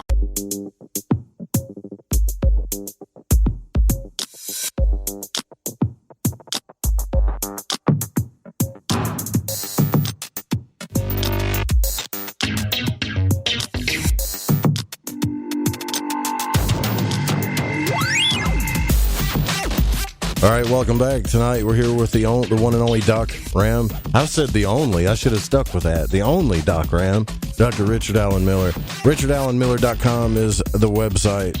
Go grab the books and the courses. It's fascinating stuff. I think so. Before the break, I said I got one more question for you, and I have no idea how you're going to answer. It's always a surprise for me, but it's still yet I'm going to ask. So. In all of the guests that I've talked to people about astral travel, people that have had DMT trips, people that are magicians, etc., etc. I want to know what the hell these serpent beings are. Serpent beings, and when I say that, I mean Robert Monroe talked about when he was doing out-of-the-body travel that he had to lay down, face down, for a serpent being so that it could crawl over his stomach. I've read stuff about Eastern gurus talking about the serpent kings. I've got another girl that said she saw these things in the astral realm feeding off of sexual energy and sometimes fear. I mean, where else can I go with this, Mark? There's a movie called Liquid Sky. It's a very rare occult sci-fi about aliens that live in the eaves under shooting galleries. You'll enjoy that one. Let's say Liquid what? Liquid Sky. Liquid Sky. Liquid Sky. Yeah. Boy, have I been in some deep circles looking for answers. I don't know what a lizard is, but I can imagine what would have happened on Earth if the dinosaur had not become extinct. You look at raptors and the way they're displayed, they laugh and they have a language and they're smart. And they imagine that evolving on a different planet than here. Robert J. Sawyer did. He wrote an entire trilogy about basically velociraptors that had evolved on another planet, and they were the dominant species, had language, had social structure. This is a fascinating set of books. Yeah, and then there's to serve man, and then it goes downhill from there. David Bowie and the Man Who Fell to Earth, or at the end of the movie, he pulls his contact out of his eye to show he's an alien to the woman.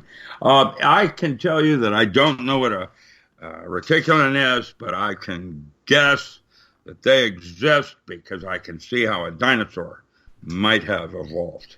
Well, these things are always seen in the metaphysical realms, though. Like I'm not talking about like the physical realm, and experiences in astral travel and out of body states. There's life forms right now on Earth that interface with man, and nobody knows about it. Pierce Brosnan did a movie called Nomads. It gives you an example of that sense of it, how these life forms can exist inside and within it. We have the secret commonwealth of elf, faun, and fairy with the new movie out, Bright. And I can tell you that I've studied Bigfoot and some of these other kinds of entities and have come to the belief that there are other kinds of humans on Earth. The original Jim Morrison, when he was 10 years old in the Montanga, dying at the crossroads and the consciousness being changed over to the other side. Who knows? So what makes things real is the imagination. That is what is reality. It's all true. It's all true. From Dr. Richard Allen Miller, right? It's all true. That's it's kind of scary. It sounds like a simple answer, but it gets pretty freaky if you really start to think about it. Even Einstein said that the universe, what did he say, at a distance, there's some freaky action going on, spooky action. Spooky action at a distance, talking about how twin particles behaved and how the observer actually changes. Or a wave? Right, yeah. When we talk about elementary particles and we want to know, is it a particle or a wave? And the correct answer is yes, because just in recent experiments, we've seen it as both at the same time. Now, that's both sides now. Right. Well, you know what? I really appreciate you coming on the show. I think this is like the third or fourth time we've had you on the broadcast. I always, after the show, every time I've had you on, I sit on the couch and stare for a little while and think about everything, then go back and listen. And believe it or not, whenever I have you on, it gives me probably 30 or 40 new shows to do about certain subjects, so. Thank you for that part. I appreciate it. Thank you. I'm just another human being here trying to figure it all out and know that I don't know. I don't. I know that I don't. And I'm not even sure it works that way. I think that's part of the illusion. Well, I was really hoping you had life all figured out. That's what I was hoping for. You know what hope is? Hope was the last evil in Pandora's box. Hope. Good luck with that. Well, you guys go check out the books, richardallenmiller.com. You need to go get the books. The metaphysics course, and I'm still taking that one.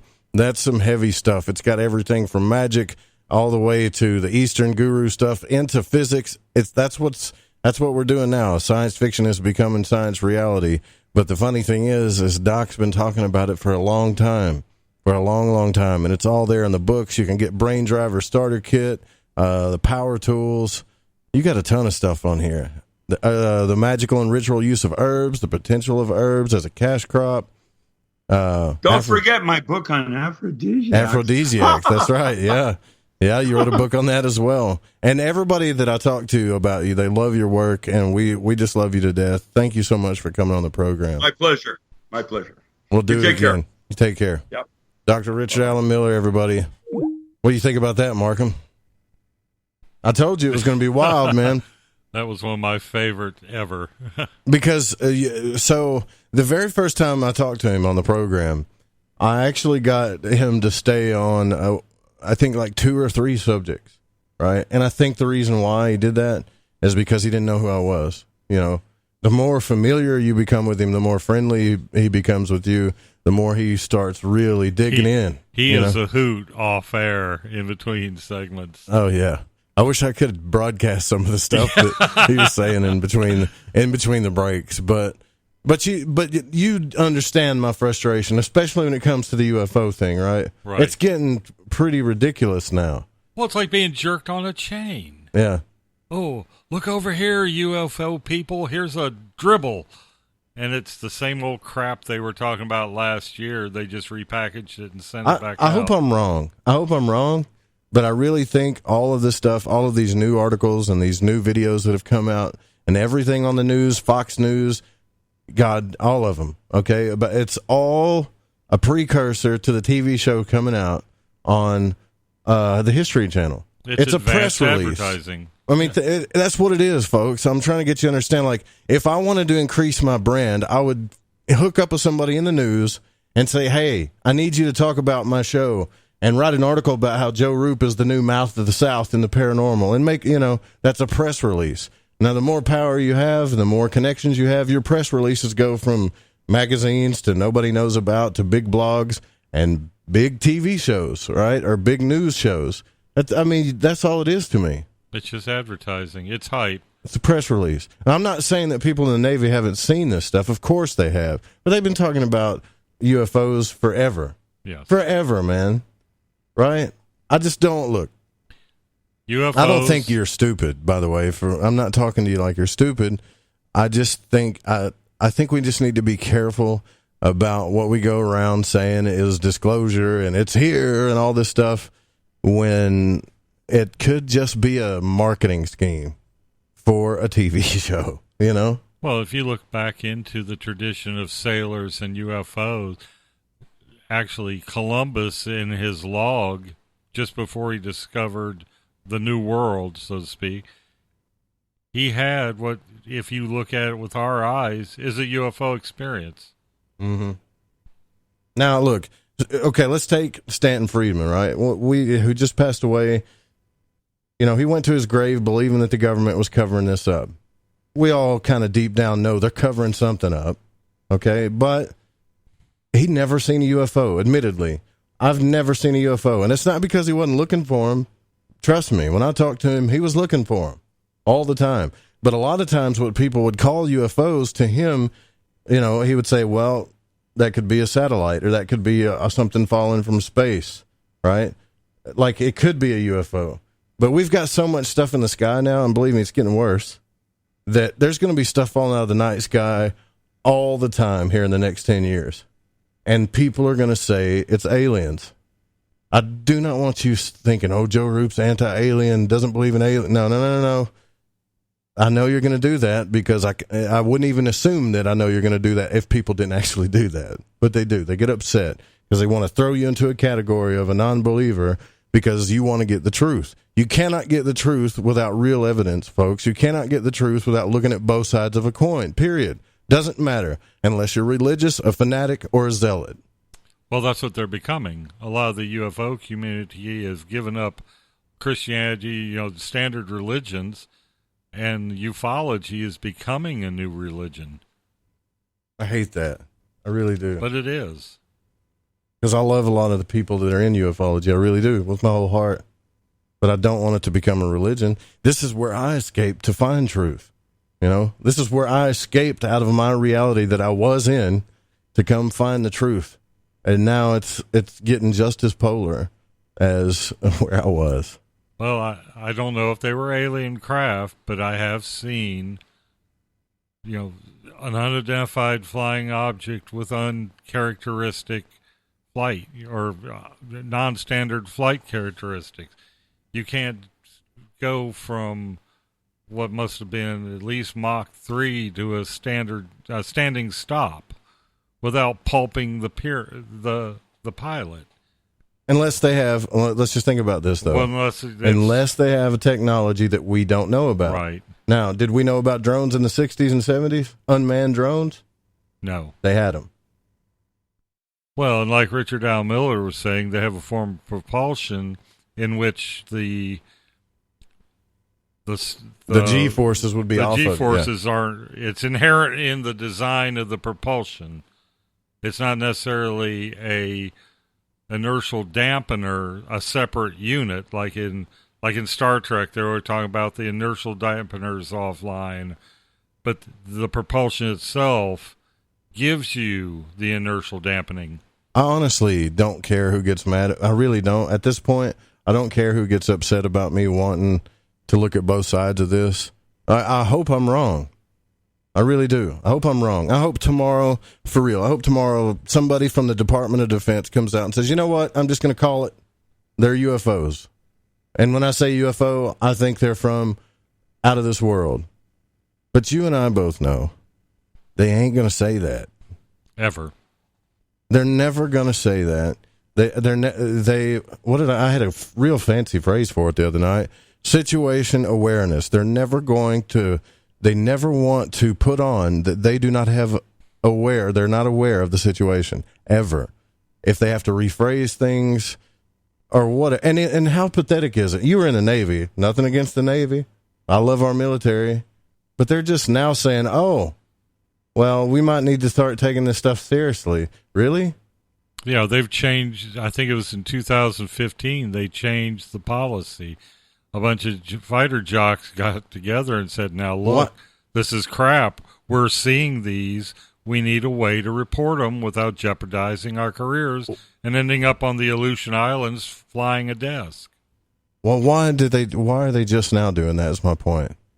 Like, that should be considered. If I was a general, and I'm just a southern boy from Arkansas, but if I was a major general, secretary of defense at the top of the food chain in the military, and somebody told me there were multiple reports of stuff flying in our airspace that nobody had a clue what it was doing things that we couldn't do, I would be on top of it, right? I wouldn't ignore it.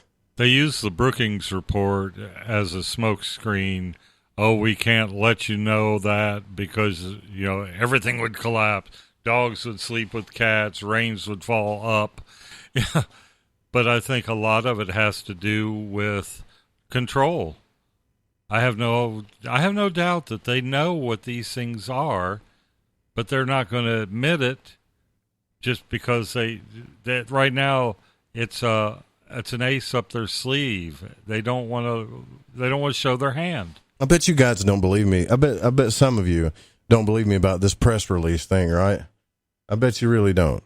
I'm going to try to do this as an experiment to where I can get a sweetheart deal with maybe a blog or somebody and have them write a very special article about me to where it looks like it's breaking news or something, so you can see what a real press release is on a small scale, so you can see how marketing works, and then understand fundamentally how marketing works on a larger scale. When Fox News is talking about it, Fox. Yeah. Oh, and if you notice when you whoever they're talking to, and by the way, there's a new TV show that's coming out with Luis Elizondo and what's his name? I don't know why my mind gets that guy's. Tom DeLonge? Yeah, my brain's like, forget the dude. Like, I never remember his name. Tom right? DeLonge. Yeah. So it's like every video just happens to have that TV show that they're talking about it in. And the dude's wearing a suit, like a blazer with his hat backwards, sitting back like a little kid. Yeah, man, these UFOs have been around the whole time, blah, blah, blah, blah. And we're eating it up like catfish eating chum, buddy. You know? It's ridiculous. Again, I'm not saying there's no aliens. I'm not saying that. What I'm saying is let's be a little bit smarter when it comes to the media. That's it. Don't drink the Kool-Aid, and don't. They're selling the smell to you.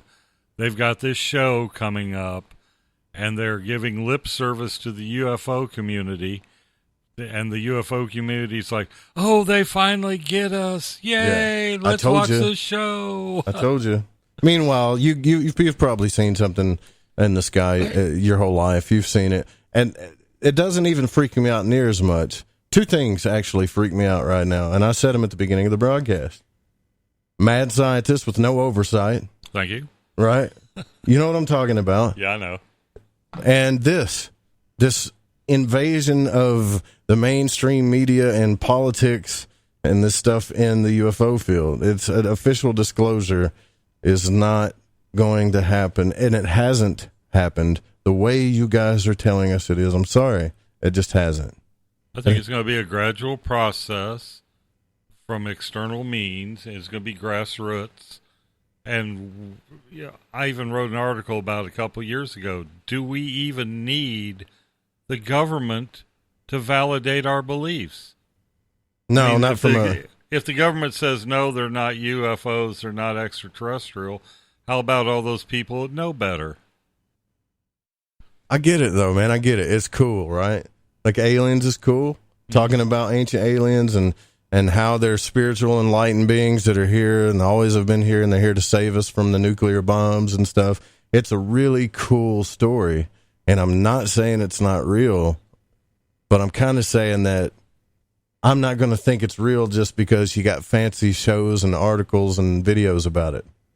It just doesn't make sense to me. It's like when they were doing, you remember the old ancient aliens, when they said, well, we found an artifact that kind of looked like an airplane. Now, this doesn't make any sense. It's shaped like an airplane. Why would they have something that looked like an airplane way back then if there wasn't craft or airplane? And at first you're like, yeah, that could be an airplane. That could be an alien spacecraft. It could be a freaking earring, folks. Somebody just said, that looks cool.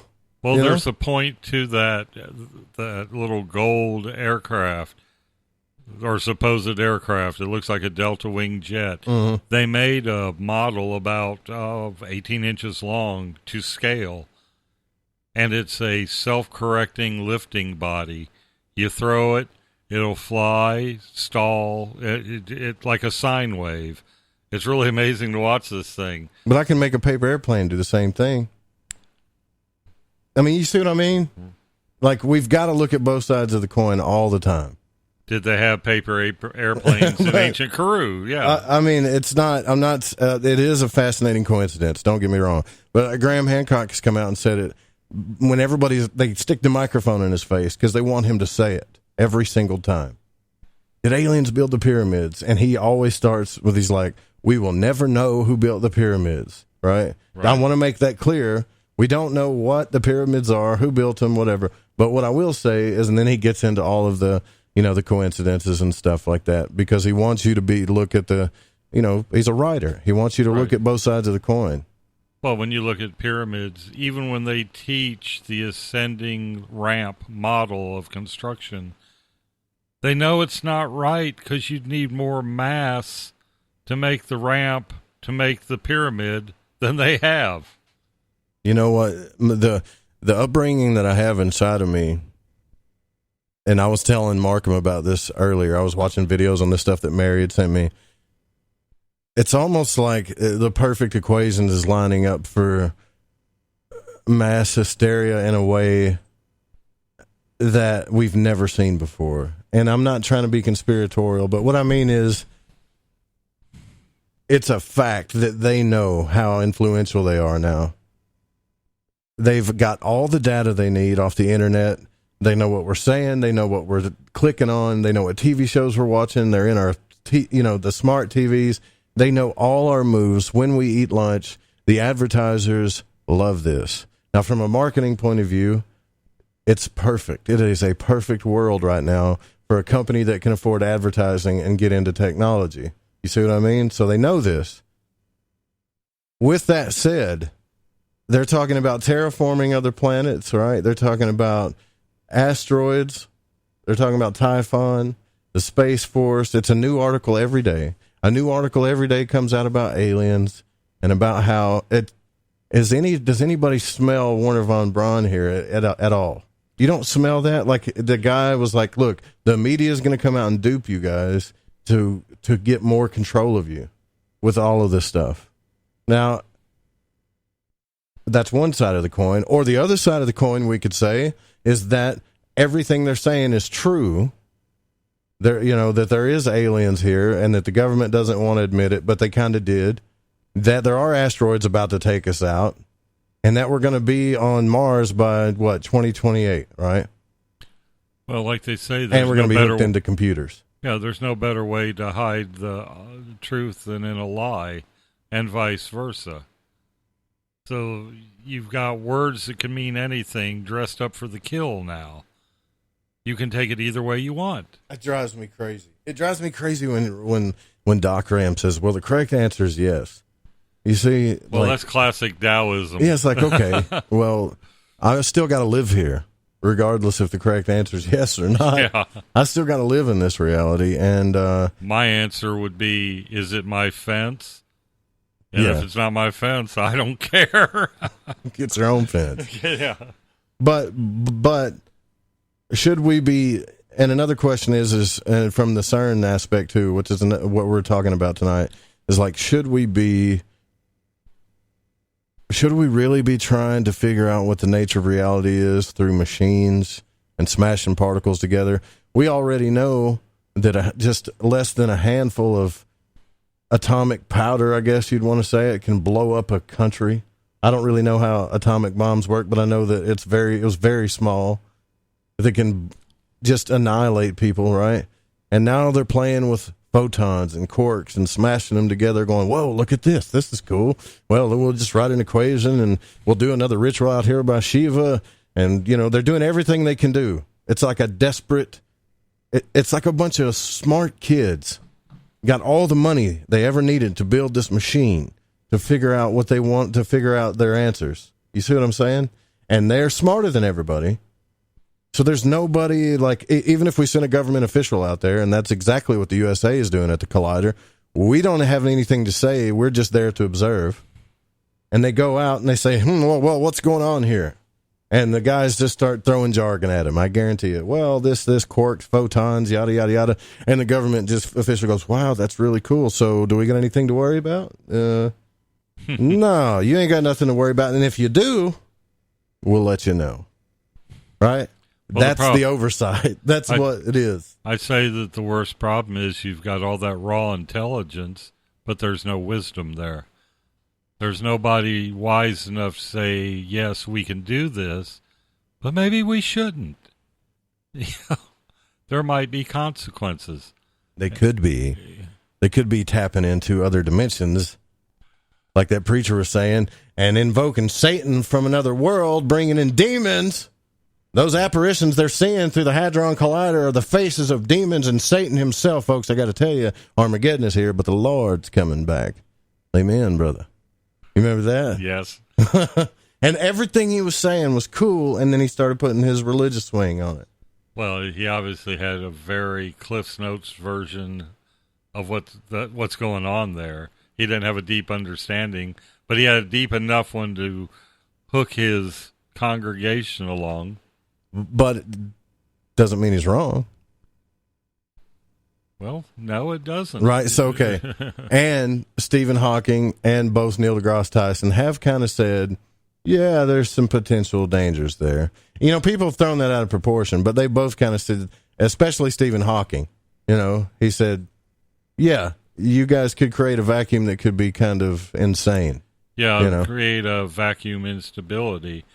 one of the other things Hawking was afraid of is that they might create a black hole. And as a black hole starts sucking in matter, it gets denser and stronger.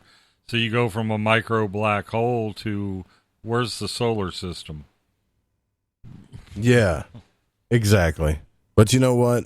These things that you're seeing out there, they're probably just UFOs. They're probably aliens, right? I mean, that's the best story that we can come up with. Do you really believe that China and Russia, you remember the article I was telling you guys about, and we got to take a break, but you remember the article I was telling you about where Putin came out and said, hey, we got a new laser. Thank you. You remember that? Yes. So he did a press, really, he just came out and told the press, we got this really new cool laser that is way above anybody in technology. And before anybody could ask him any questions, he goes, thank you. So he just wanted to let everybody know, hey, we got this laser, man. And it's really awesome. That's freaky, man. We can fry your ass. Right. Thank you. Right. So to say that some of these people don't have technology capable of that we've never seen before, I don't know about that. There are actually, there's actually a craft that's been tested that looks like a Tic Tac. There's actually craft that moves at speeds that have been tested. I mean, I'll have to go into that before I start mouthing stuff off, but I've seen, why is it so hard to find that? And it's easy to find the alien stuff, but it's there, You just said dig. There's actually other people that have talked about Element 115. You guys need to listen to UFO Seekers, by the way, so you can understand that it just doesn't get hyped up the way everything else does for marketing and, you're going to hate me, capitalist purposes, right? You got to, there's nothing wrong with capitalism. You got to sell, but the whole idea of capitalism is sell stuff for the highest price possible as fast as you can possible because they'll pay for it. And that's the American dream. Almost like another word of saying it is, and I'm not a believer in socialism either, but another way to say it is if they're dumb enough to pay for it and they're dumb enough to believe it, charge it, right? You're not the bad guy, they are, because they're just dumb. Well, no one ever went broke by underestimating the public. Yeah, but I don't want to get political on you or anything, because I don't really have a say-so in that, because I'm not political. It's just some of the stuff is obvious. That's all. And I still believe that through consciousness is where we're going to find our answers. Through the exploration of consciousness, not just talking about it like Bruce Lee or, Confucius, but I'm saying actually doing practices where we can start understanding what's going on. But we'll get into that too. We're way past all the breaks that we were supposed to take. Sorry. You got to pay the bills. We'll be right back. Don't go anywhere. I'm Joe Roop. This is Lighting the Void. Stay with us.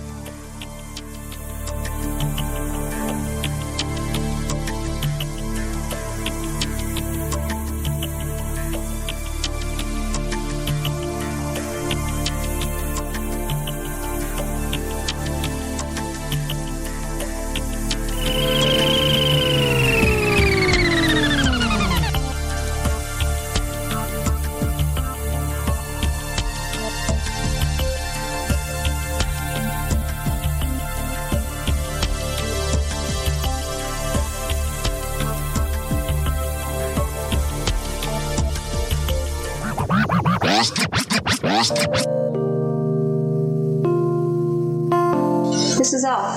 I listen to Lighting the Void because it's interactive radio with good content, interesting guests, and a humble host, sharing this journey through the esoteric.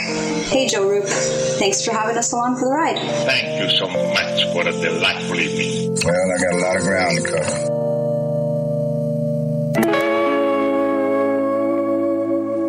Alright everyone, this is Justin from the UK. Excuse the chitty. If you're into the Fringe and you want to hear the brass tacks, my old china plate, Joe Roop and his guests on Lighting the Void will open your mince pies. You need to shut your northern self and use your 10-speed gears and listen to them bubble.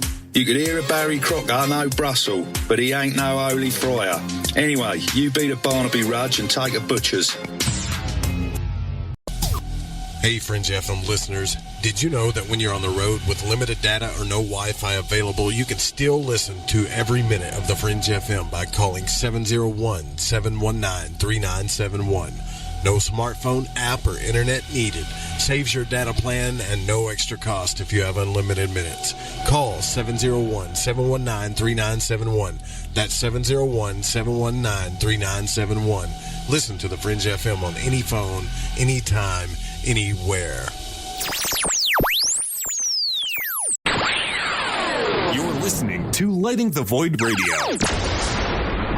Introducing Shadow Light Tarot from Waking Canvas, the Fringe FM's new contributing artist Eric Tesey. This hand-illustrated black and white self-published deck serves as a reinvention of the tarot never before witnessed. Each of the several suits of this 88-card deck lineup form an infinite panoramic scene. Even the included visual companion guidebook is entirely hand-illustrated, cover to cover, with beautiful visuals and esoteric symbols and artwork. The newly released deck comes in a custom magnetic box with its own travel pouch. The Shadow Light Tarot Premium Deck and its travel-sized mini deck Wonderlight Tarot are both available now from wakingcanvas.com. If you use the code word FRINGE, that's FRINGE at checkout, you'll receive an extra 10% off your entire order. To discover more, including a free reading and time lapses of all the illustrated artwork, make your way over to wakingcanvas.com today. That's wakingcanvas.com.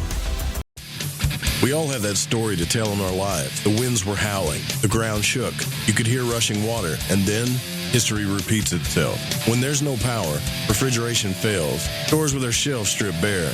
ATMs can't operate. Deliveries stop. Then what? These events can last days or weeks. You need a plan. In statements made during recent interviews, FEMA Administrator Brock Long has repeatedly urged all Americans to understand three truths. FEMA is broke, the system is broken. If this is the new normal, Americans can't rely on federal cavalry when disaster strikes. Don't get caught out in the elements empty-handed. Prepare with us by going to preparewiththefringe.com and get your 2-week food supply. 92 servings, 8 food varieties with 25-year shelf life. Normally $137, now only $75. Or get a month's supply, normally $247, now only $147, shipped in one business day. Just go to preparewiththefringe.com or call 888-440-7931. That's 888-440-7931. Get this great offer and be prepared while it lasts. Follow The Fringe FM on Facebook and Twitter at The Fringe FM. Are you intrigued by Paranormal Talk Radio? You'll love the new Paranormal Radio app from TalkStream Live. You'll find a great selection of talk shows covering UFOs, ghosts, strange phenomena, and much more. Download the Paranormal Radio app now and start listening to the very best in paranormal talk entertainment, including the network you're listening to right now. The Paranormal Radio app, free in Google Play and the iOS App Store. Start your evenings with The Fringe FM long before those other shows get started. Exclusively live on The Fringe FM, hear the Quantum Hologram Matrix with the Reverend John Polk, Tuesdays at 5 Pacific, 8 Eastern. And our newest show, Sci-Spy Radio with Suzanne Ross, Wednesdays at 5 Pacific, 8 Eastern. Then stay up because we're burning the midnight oil well into the morning hour. The truth is out there, and so are we. Lock it in, The Fringe FM.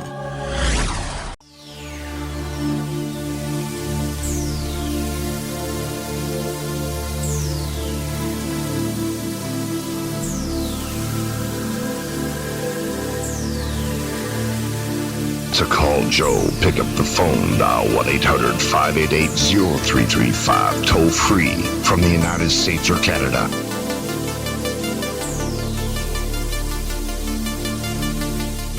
Well, no surprise, video game addiction is now recognized as a mental health disorder. For many years, parents have raised concern that children might be addicted to video games. Duh. But now, a new ruling by the World Health Organization, or the WHO, gives credibility to these beliefs, as the agency agreed a couple of days ago to recognize gaming addiction as a mental health disorder. To be diagnosed with this disorder, people must be playing video games so much that it takes precedence over their life interests. Well, I mean, then that would mean that I had a video game disorder when I was a kid. Hey, I grew up with Pong. You couldn't get addicted to that. Gaming disorder falls under the WHO's list of mental behavioral or neurodevelopmental disorders and closely mirrors the language used by the WHO to describe the gambling disorder. They're just going to come out with a pill for this now, right? Yeah, Big Pharma will have to come up with a way. Yeah, it's like, hey, if we give the kid Prozac, he'll get off the games. He'll want to go do something, right? I don't want to get into Big Pharma because I think that's Ryan's forte. It's just funny that it's 2019 and they're saying that there's a such thing as a video game addiction. They had to make it a disorder now, though. That's the stupid thing about it. Well, part of the reason I got rid of my Xbox is it showed your elapsed time. And I realized I'd got this game and got into it and realized I had spent like a work week worth of hours playing this stupid game. I boxed it up and that was it. Done, right? Done. Earlier before the break we were talking about this UFO disclosure thing. If it really was a new story, how come it didn't even make the Drudge Report today? The biggest stories are in the Drudge Report. I don't see it anywhere in the Drudge Report. And they're kind of famous for making sure that stuff doesn't get repeated too much. But I really believe that yesterday, what was it, last night? I was telling you about this last night. One news agency after the other started dropping about this Navy deal. Is the Navy, when you were in the Navy, did it seem like, be honest with me, they're not going to come at you now. You're out of the Navy. Did it seem like that they just didn't care about certain things? Yes. Really? Yes. That really bothers me, Eric? Well, on the rank and file level that I was on, no, it didn't have any huge impact. I'm sure with the air wing and the pilots, it was more of a big deal. I think I sensed a great deal of frustration. The pilot I was talking about, it's like we see them and our chatter is recorded, but we're told, if you don't want to pilot a desk in the Aleutian Islands or go to Operation Deep Freeze, you'll shut up. So it was being suppressed for whatever reason. I don't know if it just... Why? Well, are they not worried about... they're not. To me, it bothers me that they're not worried about stuff flying in our airspace, that they don't know what it is. But they can't do anything about it. So to admit that, hey, there's these craft. What do you mean they there, can't do nothing about it? We are no match for them. Look at the Iranian pilot. Every time he got his target set, his electronic suite went down, and these things can burst into Mach 8, Mach 6 at least. That's like trying to drag race with a Volkswagen. If you're in a Charger, boom, you're gone. They can't outmaneuver them. They can't target lock on them. They can't really do anything. And the government's not going to admit that, hey, there's this stuff flying around out here, not ours, and we can't do anything about it. So did you talk to anybody that said they saw him when you were in the Navy? Yes. How many do you think? I can remember the one pilot, and the group, we were tech heads, so most all of us were into paranormal and ufology and stuff like that. Back in the day, back in the 80s. Bunch of nerds. No, I'm just playing. Yeah, we were unapologetic. I'm a nerd, so it's all good. Weekend D&D sessions. Oh, man. In the Navy, you guys are playing Dungeons and Dragons? Yes. Meanwhile, you got stuff flying over your head. You don't know what it's about, but you're trying to move your dwarf up to level 6, Couldn't do anything about the UFO. Could move my dwarf. How does NORAD not see this stuff? I think they do. That's just, they're under orders to suppress it. Don't make a big deal out. Look at some of the published UFO reports that Davenport has, where there's actually air traffic control chatter saying, yeah, we've got that, but then it gets scrubbed. People are hearing it, the pilots are hearing it, and once that pilot out of Tokyo made, he ruined his career by reporting that one over Alaska. No, that guy never flew again. So if you're a pilot, all the hours, all the training, are you going to throw it away just to witness something that, nobody's going to be able to do anything about? You don't fight a lost cause. I think it's amazing that this new crop of pilots has actually raised enough cane that they're having to, the higher ups are having to acknowledge that this phenomenon is real. Yeah, we're willing to spend our money on stupid stuff. God, I don't want to go down this road because I'm going to get political. Yeah, it's hard. But if you, look, Tim's kind of right, though. If you take the whole Knapp thing and Harry Reid and Luis Elizondo, it's like, if you're looking at me like, don't say it, but come on, man, like, somebody was like, look, let's get a little UFO investigative company and we'll sell books, and I know somebody that knows somebody that knows we can get some government money to do this stuff, and then as long as we can justify it, it's like they got to justify it too, so that's part of all this press release TV show stuff. But at the end of the day, man, I'm telling you, when this is all over, and I hope I'm wrong. If I'm wrong, I've been wrong before, no big deal. You're not this time. But it's all promotion. At the end of the day, it's still going to be those two little videos that really aren't that explainable, that were already known about by Wired and all the stuff. It's still going to be there. That's what it's going to be. And you and I are going to see UFOs, and other people are going to see stuff falling from the sky, and they'll call it something else. If it's not ATIP or UAP, it's going to be, unidentified aerial stuff that could be stuff. It's not. They're not going to say UFO, and they damn sure ain't going to say alien. I will put what little money I got on that. Well, if they wanted to do real disclosure, they would get a hold of the film that Gordon Cooper had. He turned it in. A craft that landed at the airbase. They had that on film. He was told to process it and ship it to D.C., I believe. Never seen again, and was told, this is, forget you saw that.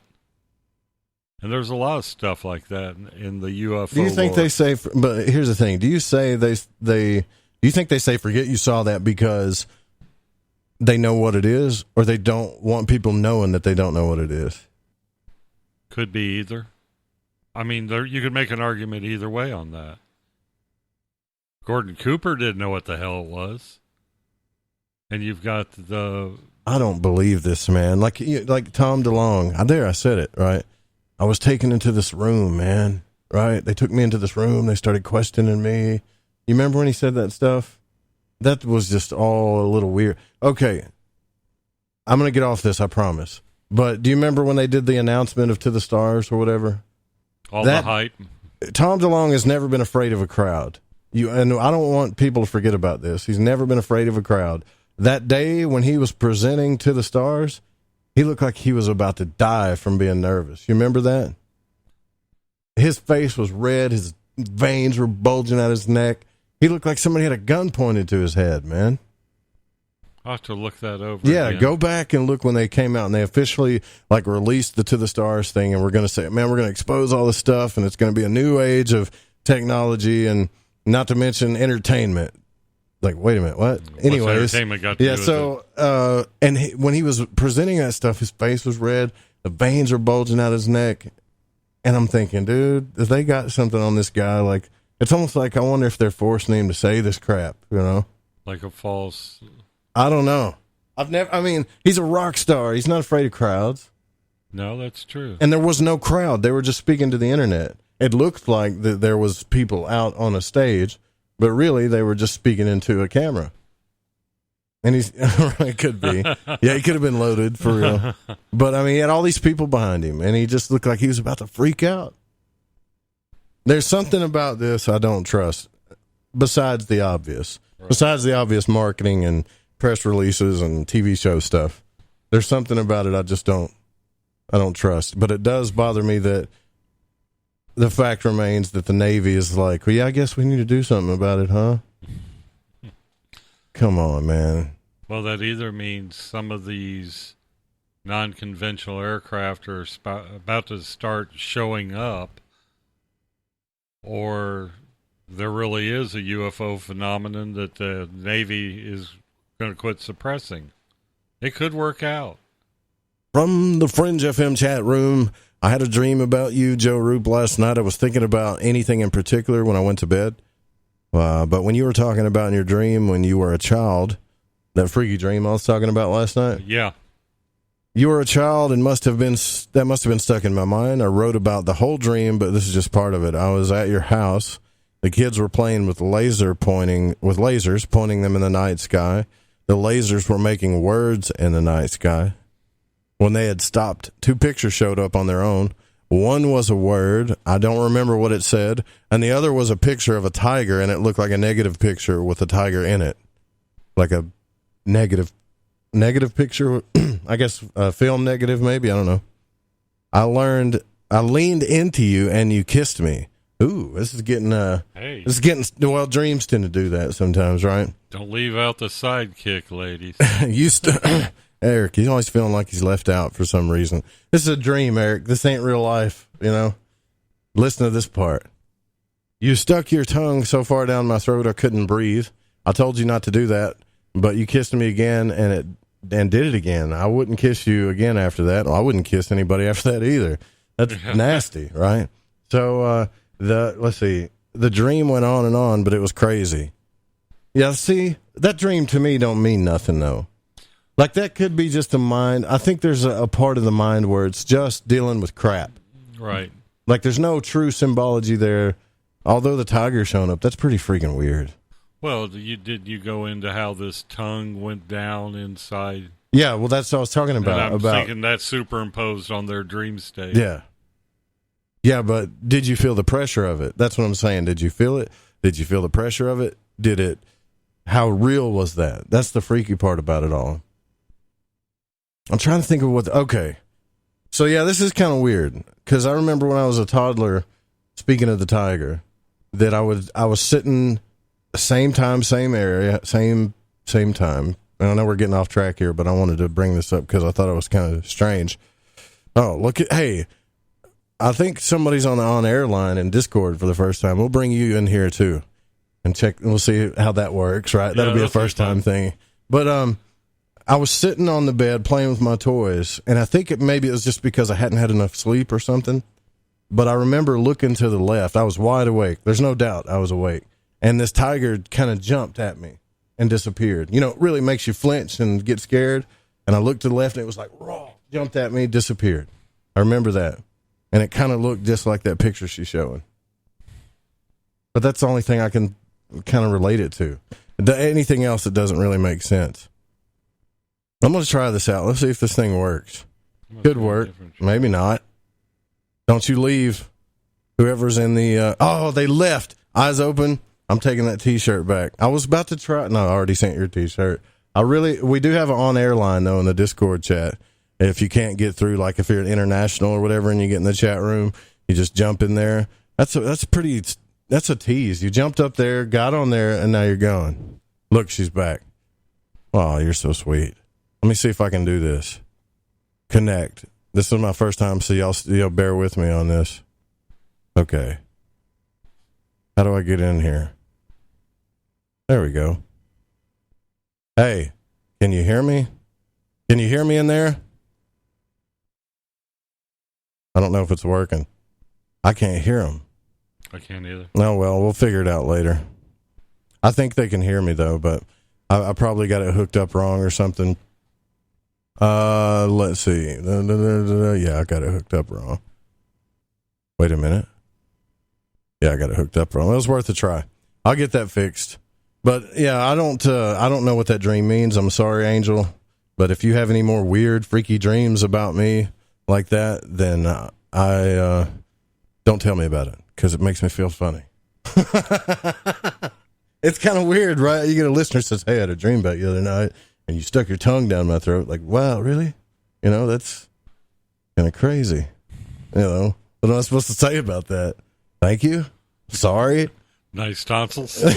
Yeah, I mean, I really think, okay, So there's two things that happen in a dream, I think, sometimes. Like, I think your brain is just trying to get rid of stuff. And then I think you have a moment of where symbology really matters, or a moment of spiritual connection. So I think both of those things happen when you sleep. I'm not in the same room. Oh, yeah, you're probably... Discord's a nightmare, too, for some people. And people always ask, like, well, I go into the Discord and nobody's in there. That's because the people in Discord don't stay in our chat 24/7, right? Like, I've been into some chat rooms in there, and they're in there all day. Like, I've seen people in these chat rooms all day long, every day. How do you guys live like that? Inside, no offense to anybody that likes chat, but to me, there's a time for it. It's something that you go in every now and then to say hey, or you share a link or something. But I mean, if I wanted to chat 24/7 all day long with people in a chat room, I don't think I would have much of a life, honestly. I don't know. Does that sound bad? Does that make me sound like a jerk? No, not really. But then I love the chat room because we share a lot of cool stuff in there. Well, it's like the only social interaction I really have. You're talking about Spreaker, though, man. That's a whole nother thing. Well, I do both. Spreaker makes up, like, I don't know, I wouldn't even say 10% of the real audience to this show. There's usually about 10 people in there a night that are saying the same things. It's an easier chat room for a lot of people, easier to access. Eric can access it at work, but Discord is, you can share links, you can put videos in it. You can open up your own chat room. Like, if I give you a permission, a lot of people have certain permissions in here. They can boot you out if you're misbehaving. It's a cool place to hang out, is all I'm saying. But if you're in there 24/7 and you're constantly, like, wanting to stay in Discord, then I think you might have that video game problem that people are talking about. You know, you might need to get some medication. I think there is something called social media addiction. Yeah.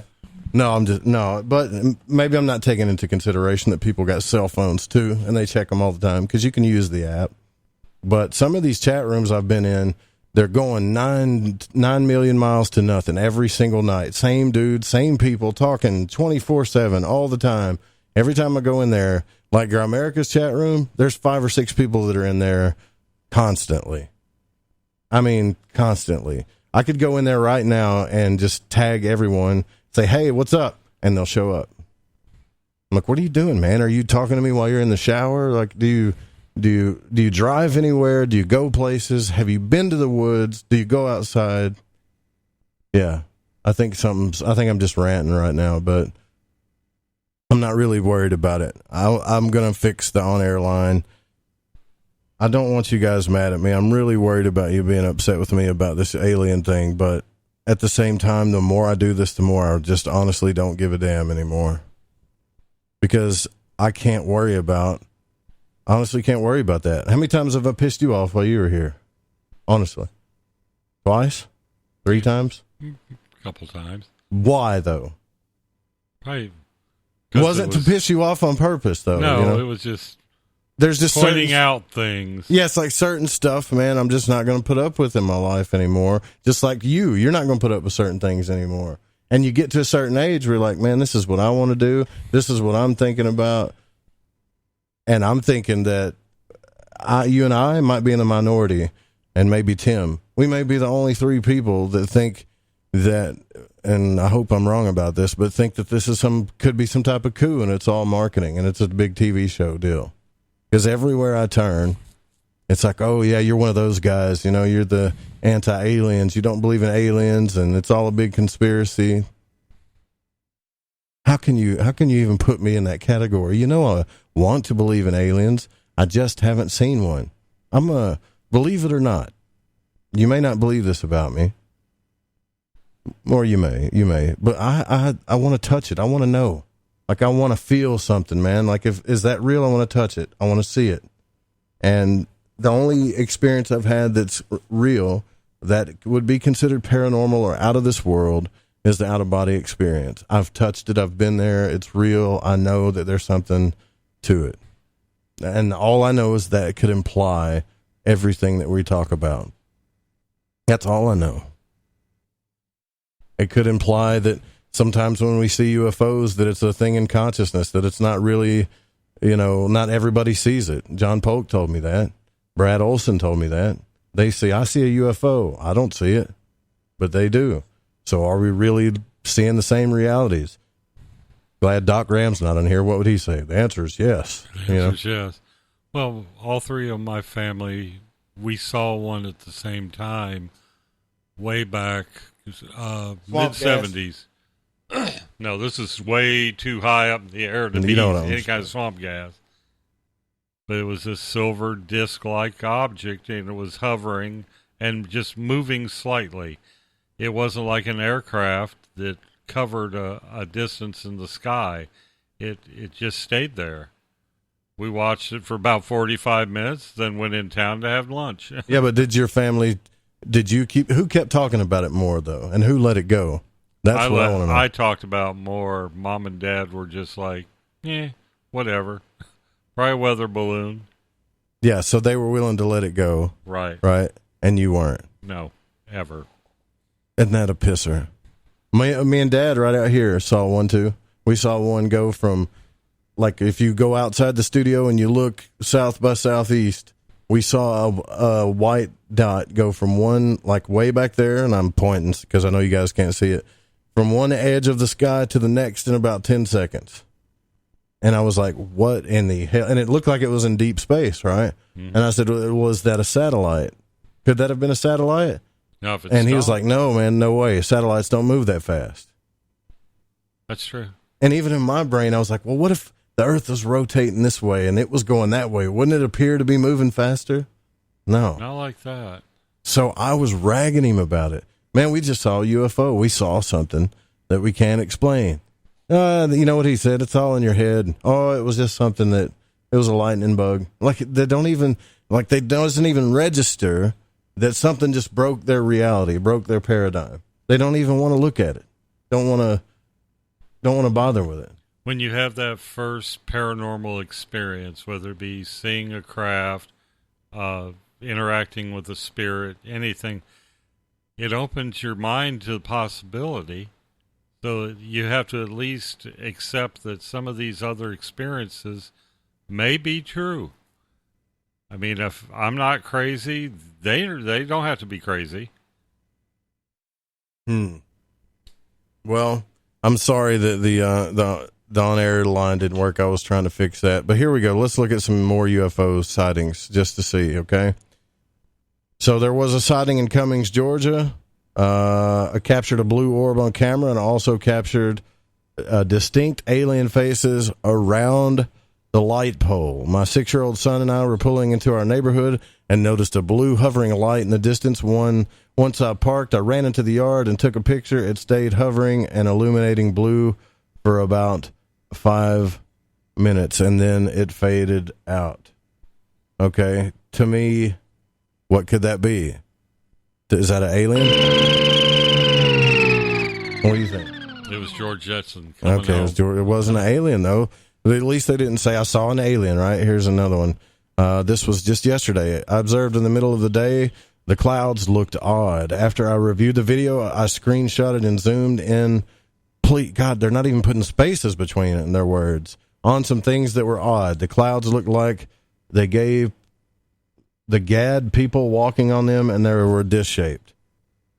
That's nothing. That to me, that sounds like pareidolia or something, you know.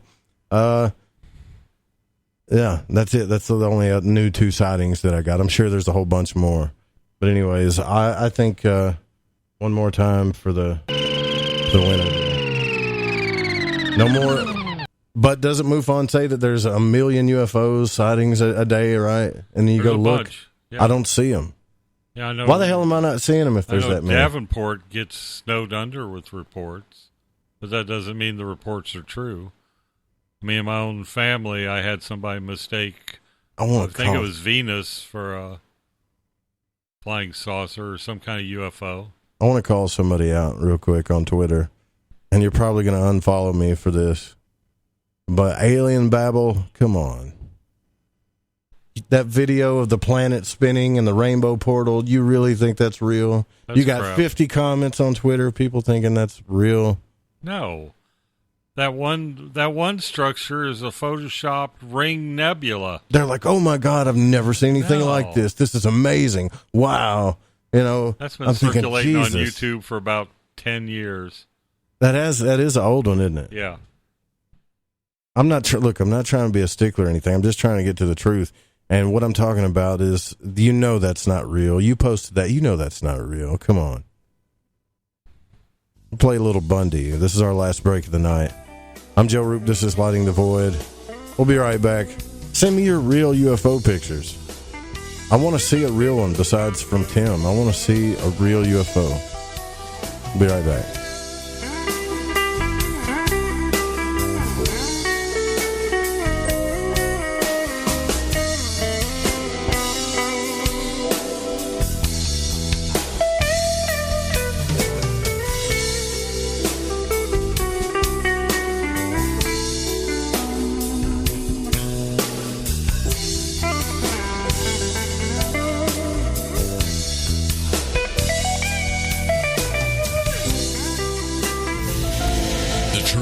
Out there. There's something out here. And so are we. KTOK Digital Broadcasting, The Fringe FM. You're listening to Lighting the Void Radio. Who were the real ancient Egyptians? What is it about ancient Egypt that captivates us all? The critically acclaimed series Magical Egypt is back with all new episodes. Let Chance Gardner and company take you on another adventure through Magical Egypt in the new series Magical Egypt 2. Magical Egypt 2 attempts a forensic reconstruction of the science of the ancients through a study of ancient aesthetics. Also, the best researchers and authors in the field like John Anthony West, Graham Hancock, Laird Scranton, Robert Bouval, Lon Mal Duquette, Aaron Cheek, and more join together to explore the topics of the esoteric and the hidden messages of the ancient Egyptians. Just go to magicalegypt.com right now and put in the code word FRINGE and get 10% off any download or order, including the groundbreaking original Magical Egypt series, as well as the new episodes in Magical Egypt 2. Also, check out the great work and the companion series at magicalegypt.com. Click the banner on the Fringe FM or go to magicalegypt.com and use the code word FRINGE and get 10% off your order today while it lasts.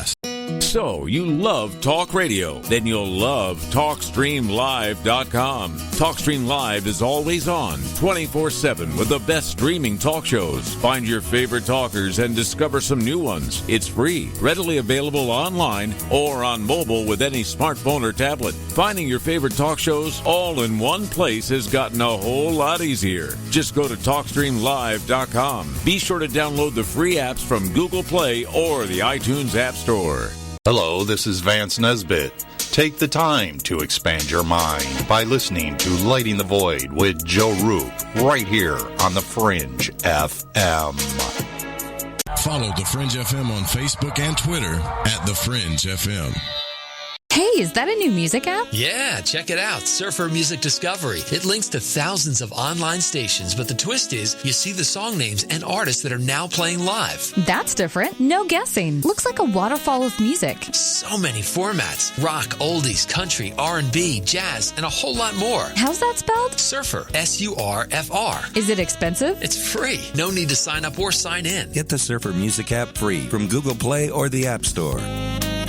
Lighting the Void is proud to announce Mind and Magic's Protection and Defense course for protection from magical and psychic attacks. This is not a joke. Magic practitioners are on the rise, and with that comes attacks from baneful or black magicians that try to harm or hurt others for their own selfish reasons. If you are not a believer in psychic attacks, then this isn't for you. If you are, and you want the power to defend yourself and your family and home, then I highly suggest you grab Freighter Xavier's Protection and Defense course. In this course, you will learn how to tell if you are under attack from a natural source or if an individual is attacking you. The 4 forms of curses and attacks. How to remove self-imposed curses. The correct way to cleanse your home from negativity or malevolent entities. How to make your own holy water. What you should always keep near or under your bed. Herbs that banish negativity and promote purity. The most powerful banishing rituals on the planet. And for those that seem to want to harm you the most, how to put your enemies in a hell pit of their own making. You can also learn protection against shadow people and other entities. Or are you just in a bad planetary alignment? Even how to get rid of an enemy using a tic-tac box. It does not matter what your faith or belief is, this will work. Click the banner on the website at lightingthevoid.com or go to lightingthevoid.com/Xavier. Okay, here we go. AncientLifeOil.com. AncientLifeOil.com. Now this is for CBD. AncientLifeOil.com. Again, for CBD. Where do I get CBD? AncientLifeOil.com. It's pretty good stuff. Organic, non-GMO. We are the Ferrari of CBDs. AncientLifeOil.com. You know, they say when you mention a person's name 3 times when you first meet, that you're going to remember. So I'd say to you, nice to meet you, AncientLifeOil.com. It's AncientLifeOil.com, right? Nice to know that you help people. AncientLifeOil.com. Think about this. Occasional stress, occasional anxiety, occasional inflammation, occasional stiffness, and intruders that get you down. AncientLifeOil.com. Okay, so I'm going to give you a fact for the day. So Ancient Life Oil does not help you with business deals. Hold on a second. If you feel better, it could help you make a better decision. Okay, I'm wrong. Just remember to go to AncientLifeOil.com. Want to know what's on The Fringe FM? Check out our schedule at thefringe.fm.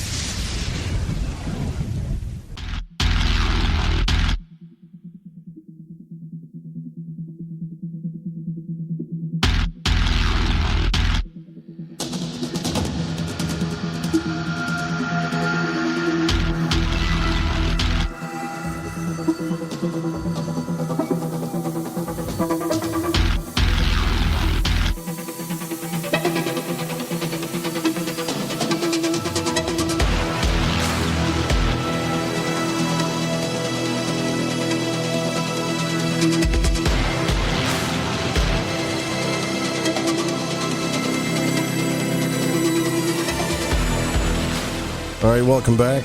So tomorrow night on the program, we're going to have David Solomon on. I believe we're going to get back into the discussion of consciousness and a little manifestation and magic.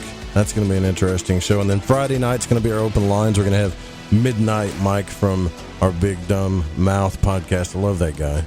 He's going to be with us, and there's no telling where that show is going to go. I'm starting to enjoy the Friday nights more and more, because we really get involved with the listeners, and some of this best stuff I've ever talked about or discussions we've had is from you guys, and I wish more and more of you would get involved with that. So I'm seeing some UFO pictures, I guess. We're seeing people sending in stuff, and it looks like swirling clouds, right? It is weird. It looks like kind of like a tornado is forming, but I can't tell if that's just, I mean, it's swirling clouds, right? Is that considered a UFO? Well, I'm looking at the contrast enhanced, and you can almost see it like a vertical disc shape. But that could still be a trick of the light from doing the contrast. Clouds can take on some crazy shapes. This is the most frustrating thing in the world to me. Yeah. Every time we look into something, it coulda, would, could be, maybe, I don't know, you know. The problem is... It's all about what you believe. Maybe Doc Graham's right, you know? Well... I don't believe for a second that chick putting that stuff on Twitter with the swirling planet and the rainbow portal, that's real for a second, you know? Oh, no. No, because that rainbow portal is actually a nebula called the Ring Nebula. I'm going to open up another Twitter account, and I'm going to call it Aliens Among Us, and just put the fakest crap there is on Twitter and see how many followers. I bet you I get double followers in 2 days than I have on my actual Twitter account, right? Probably will. You know, and just say, man, look at this. This is amazing, right? P.T. Barnum got rich doing the same thing. I don't want to get negative. Don't get negative. But sometimes I think we need to get a little negative to get to the truth. It's kind of stupid to say that everything has to be love and light in order for it to be truth. I mean, that's dumb. That's not right. I mean, if you're a real truth seeker, like you say, well, we're the number one truth seeking podcast, radio show, whatever, but we don't get into the negative side of anything, then you're not a real truth seeking podcast. Like, you can't be, in my opinion. There's no way you can look at, there's starving children in Africa. That's negative, but it's the truth. You know? They're poisoning our food, man. That's negative. That's the truth. They're poisoning our food, I can tell you for a fact. You know that. They're poisoning our skies. They're spraying us. Man, that's negative. Doesn't make that still true. So every now and then I get in these moods, and I think it's from general frustration of not getting the answers I want. Over and over and over again. No matter what video I watch, article I read, there's some people that get me close, you know, but just like this video, well, there kind of looks like it's a disc, so it's all a matter if you believe it's a UFO or not. That's not enough for me. And by the same token, if we got one that was super clear, well, that's too good. It's probably photos. You can't win for losing in photography anymore. It's too easy to fake. Those pictures. I think they're saying, like, if you zoom in, you'll see it. Did you see what they're... Because I don't see what they're talking about.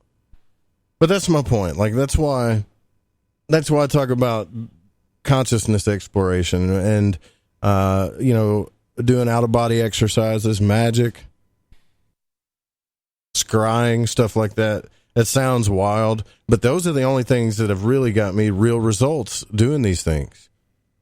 And I'm sure it sounds satanic and demonic to some people or whatever, but I've had the greatest answers in my entire life, like the out-of-body experience, the etherical astral projection, people call it different names, whatever, kind of showed me closer than anybody has ever shown me that we are more than our physical bodies, right? That's beautiful.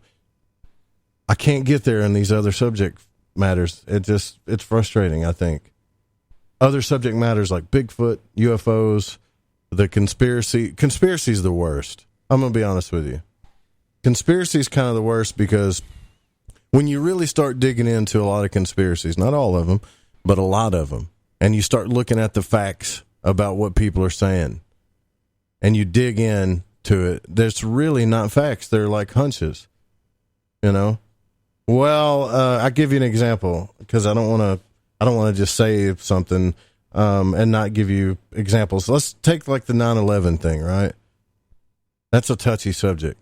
Right. You know, Art Bell wouldn't even talk about that. There's no way our government would ever do this, would ever bomb us.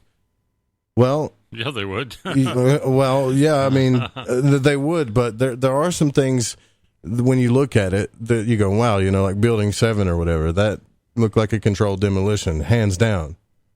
But the way it pancaked. Yeah, but I mean, did they do it on purpose? What was the reason for the controlled demolition? And the other day I was in a conspiratorial chat room. I'll just say, I'm not going to say where because I don't want to make anybody mad because I got friends in there. And they're showing a video of the second plane hitting the tower, right?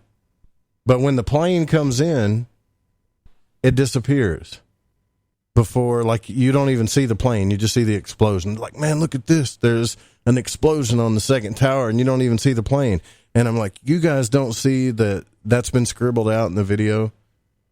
And somebody was smart enough to go down in there and show like 9 million videos of the second plane hitting the building from all kinds of different angles, right? And that dude maybe got like 2 thumbs up. Don't you think there's something inherently wrong with that? Yes. I think we want to believe that our government is evil.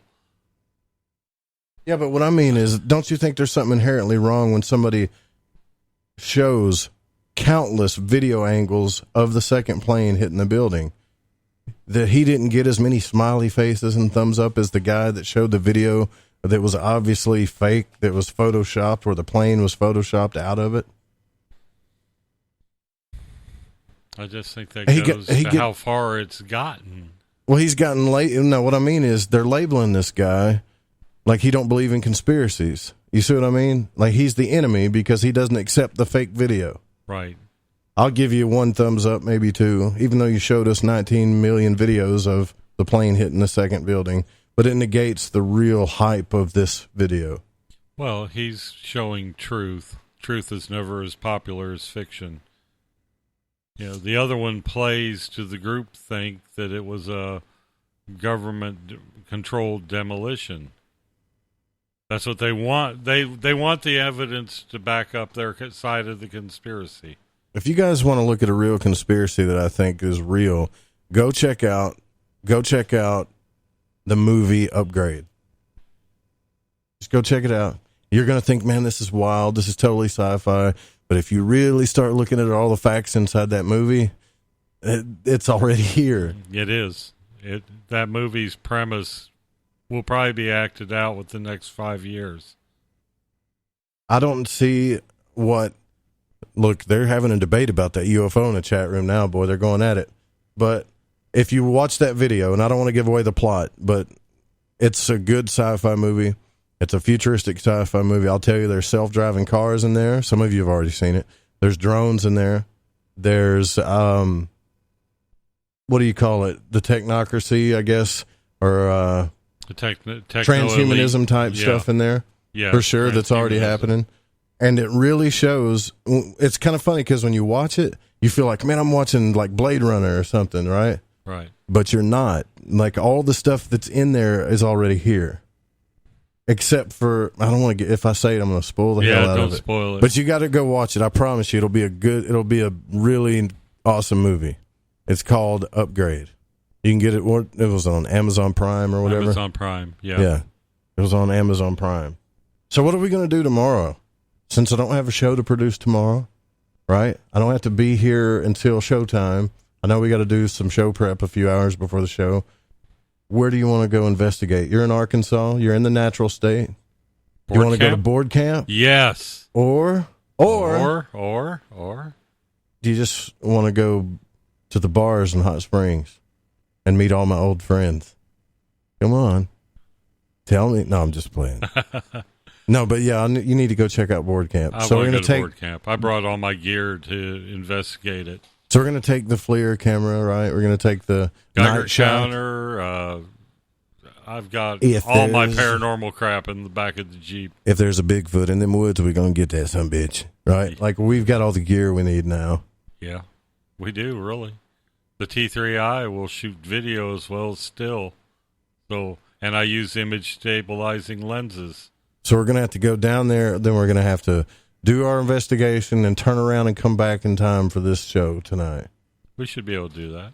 Because they got this thinking satellite internet. I can't broadcast from there like I used to. Satellite internet sucks, and that's what everybody's moving to. I hope that Elon Musk and Bezos and all these guys that are throwing up these satellites, I hope they fix that lag problem. That would be great. Like, there's no lag anymore or whatever. I hope they fix it. So we can all have internet the way we want to have it. But that's where we'll be tomorrow. Maybe we might... I don't know. I don't want to do that because I don't want to cut into any programming. But we'll get some footage from there, regardless. There'll be some signs out there. It's a freaky place, man. I'm telling you.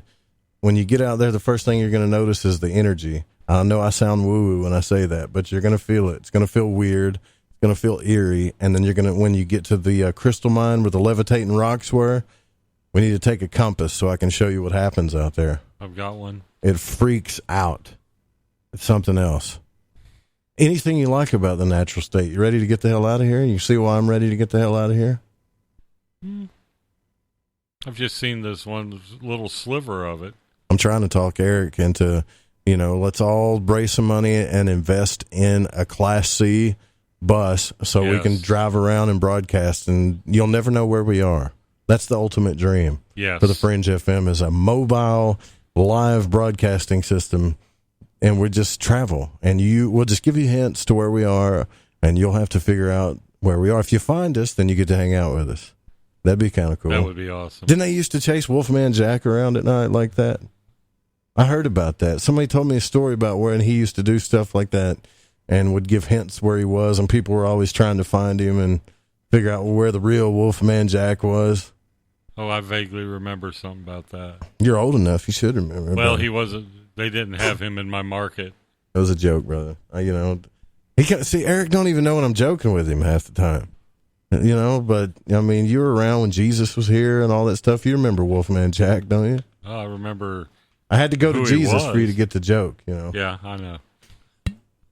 He's got a new nickname. I call him Grandpa Markham. But no, he's not old, and he's single. And ladies. And I'm saying that for you because I heard you say it twice on the air already. So he's available. He's a scientist. He's got money. He's smart. He's good looking too. He's not ugly. I put pictures out on Twitter, you guys. And he loves UFOs and he loves the paranormal. Like if you're a chick and you're into the paranormal, what are you waiting for? Right? You got a decent looking dude here that's got a real job and I don't know. You need to hit him up. Watch, you'll get 5 emails tomorrow. But either way, man, I really enjoyed you coming down here. And you know I'm just giving you a hard time, but I really enjoy you being here because it's awful lonely in the shack some nights. But we are here 5 nights a week, 9 p.m. Pacific to midnight.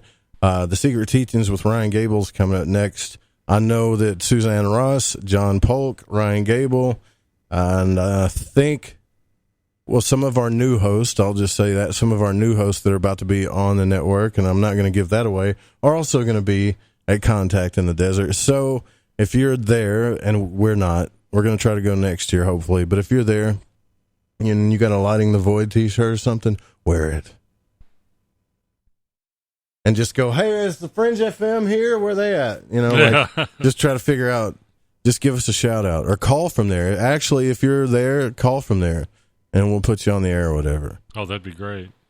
I think I'll just go ahead and tell you, I think Friday night Ryan Gable's going to call in with a certain somebody, I hope, from Contact in the Desert. Ooh. Do you know did you see his video he put out? We got to get out of here, but did you see the video Ryan put out?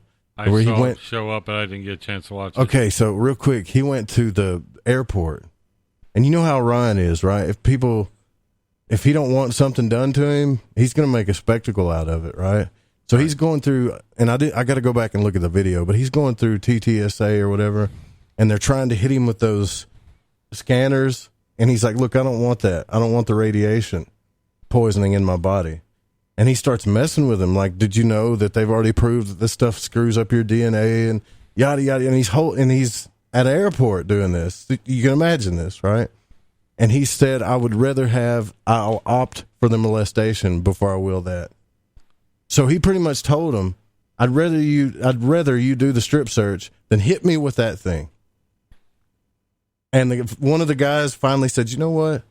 I have read about that somewhere, like, that it does hurt people. Like, they were willing to say, okay, man, maybe you're right. Maybe it does hurt people. Move along. Because they didn't want to because he stood up to him. Some people think Ryan crazy, but when he stands up to people, it's funny. You see what happens psychologically to folks, especially when he's right. That's on the Fringe FM, too, on social media. Make sure you give us a follow. We do got to get out of here, but yeah, we're here every night, Monday through Friday, 9 p.m. to midnight, right here on the Fringe FM. We got new shows coming to the network, all kinds of fun stuff happening. If you like this show, please donate. We could use it. We've got some new donors. I meant to give every one of y'all a shout out tonight. I'll do it before the end of the week. And some people are finally just doing like a few bucks, a cup of coffee here or whatever a month. That stuff really helps. Thank you guys so much. And the show also was produced by the Fringe FM. It can't be syndicated without written permission. And main music was by Chronox. The guitar man was by Bundy. We got other music from Space Station, Kevin MacLeod, Radio of Aliens. I know you guys love the music, so there it is. We'll be back tomorrow night with David Solomon. I want to give a big shout out to Don, Pacho, Blake, and Barbara, Dennis, and my man right here, Eric Markham, and our program director, Jeremy Scott. We'll see you guys tomorrow night. Good night.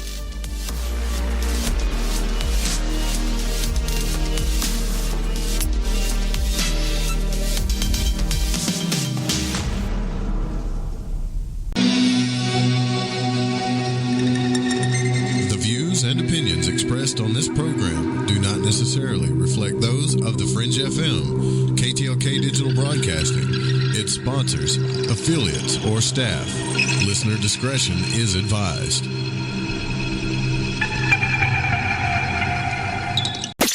We told you weeknights on the Fringe FM are now even better, and we mean it. Do it live! Where else can you hear the best shows and the best talent? Kick off your evening with our newest host, Alex Exum, live at 7 p.m. Pacific, 10 Eastern. Hang out with me, Joe Roop, on Lighting the Void at 9 Pacific, midnight Eastern. Ryan Gable expands your mind on the Secret Teachings at midnight Pacific, 3 a.m. Eastern. We're bringing the heat every single night. Fire it up, the Fringe FM. I'm not tired. Please don't judge me, don't play me cheap. The day you do, they'll plant you 6 feet deep.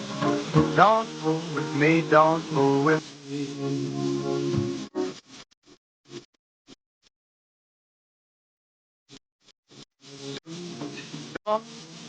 Don't fool with me. I love people, I show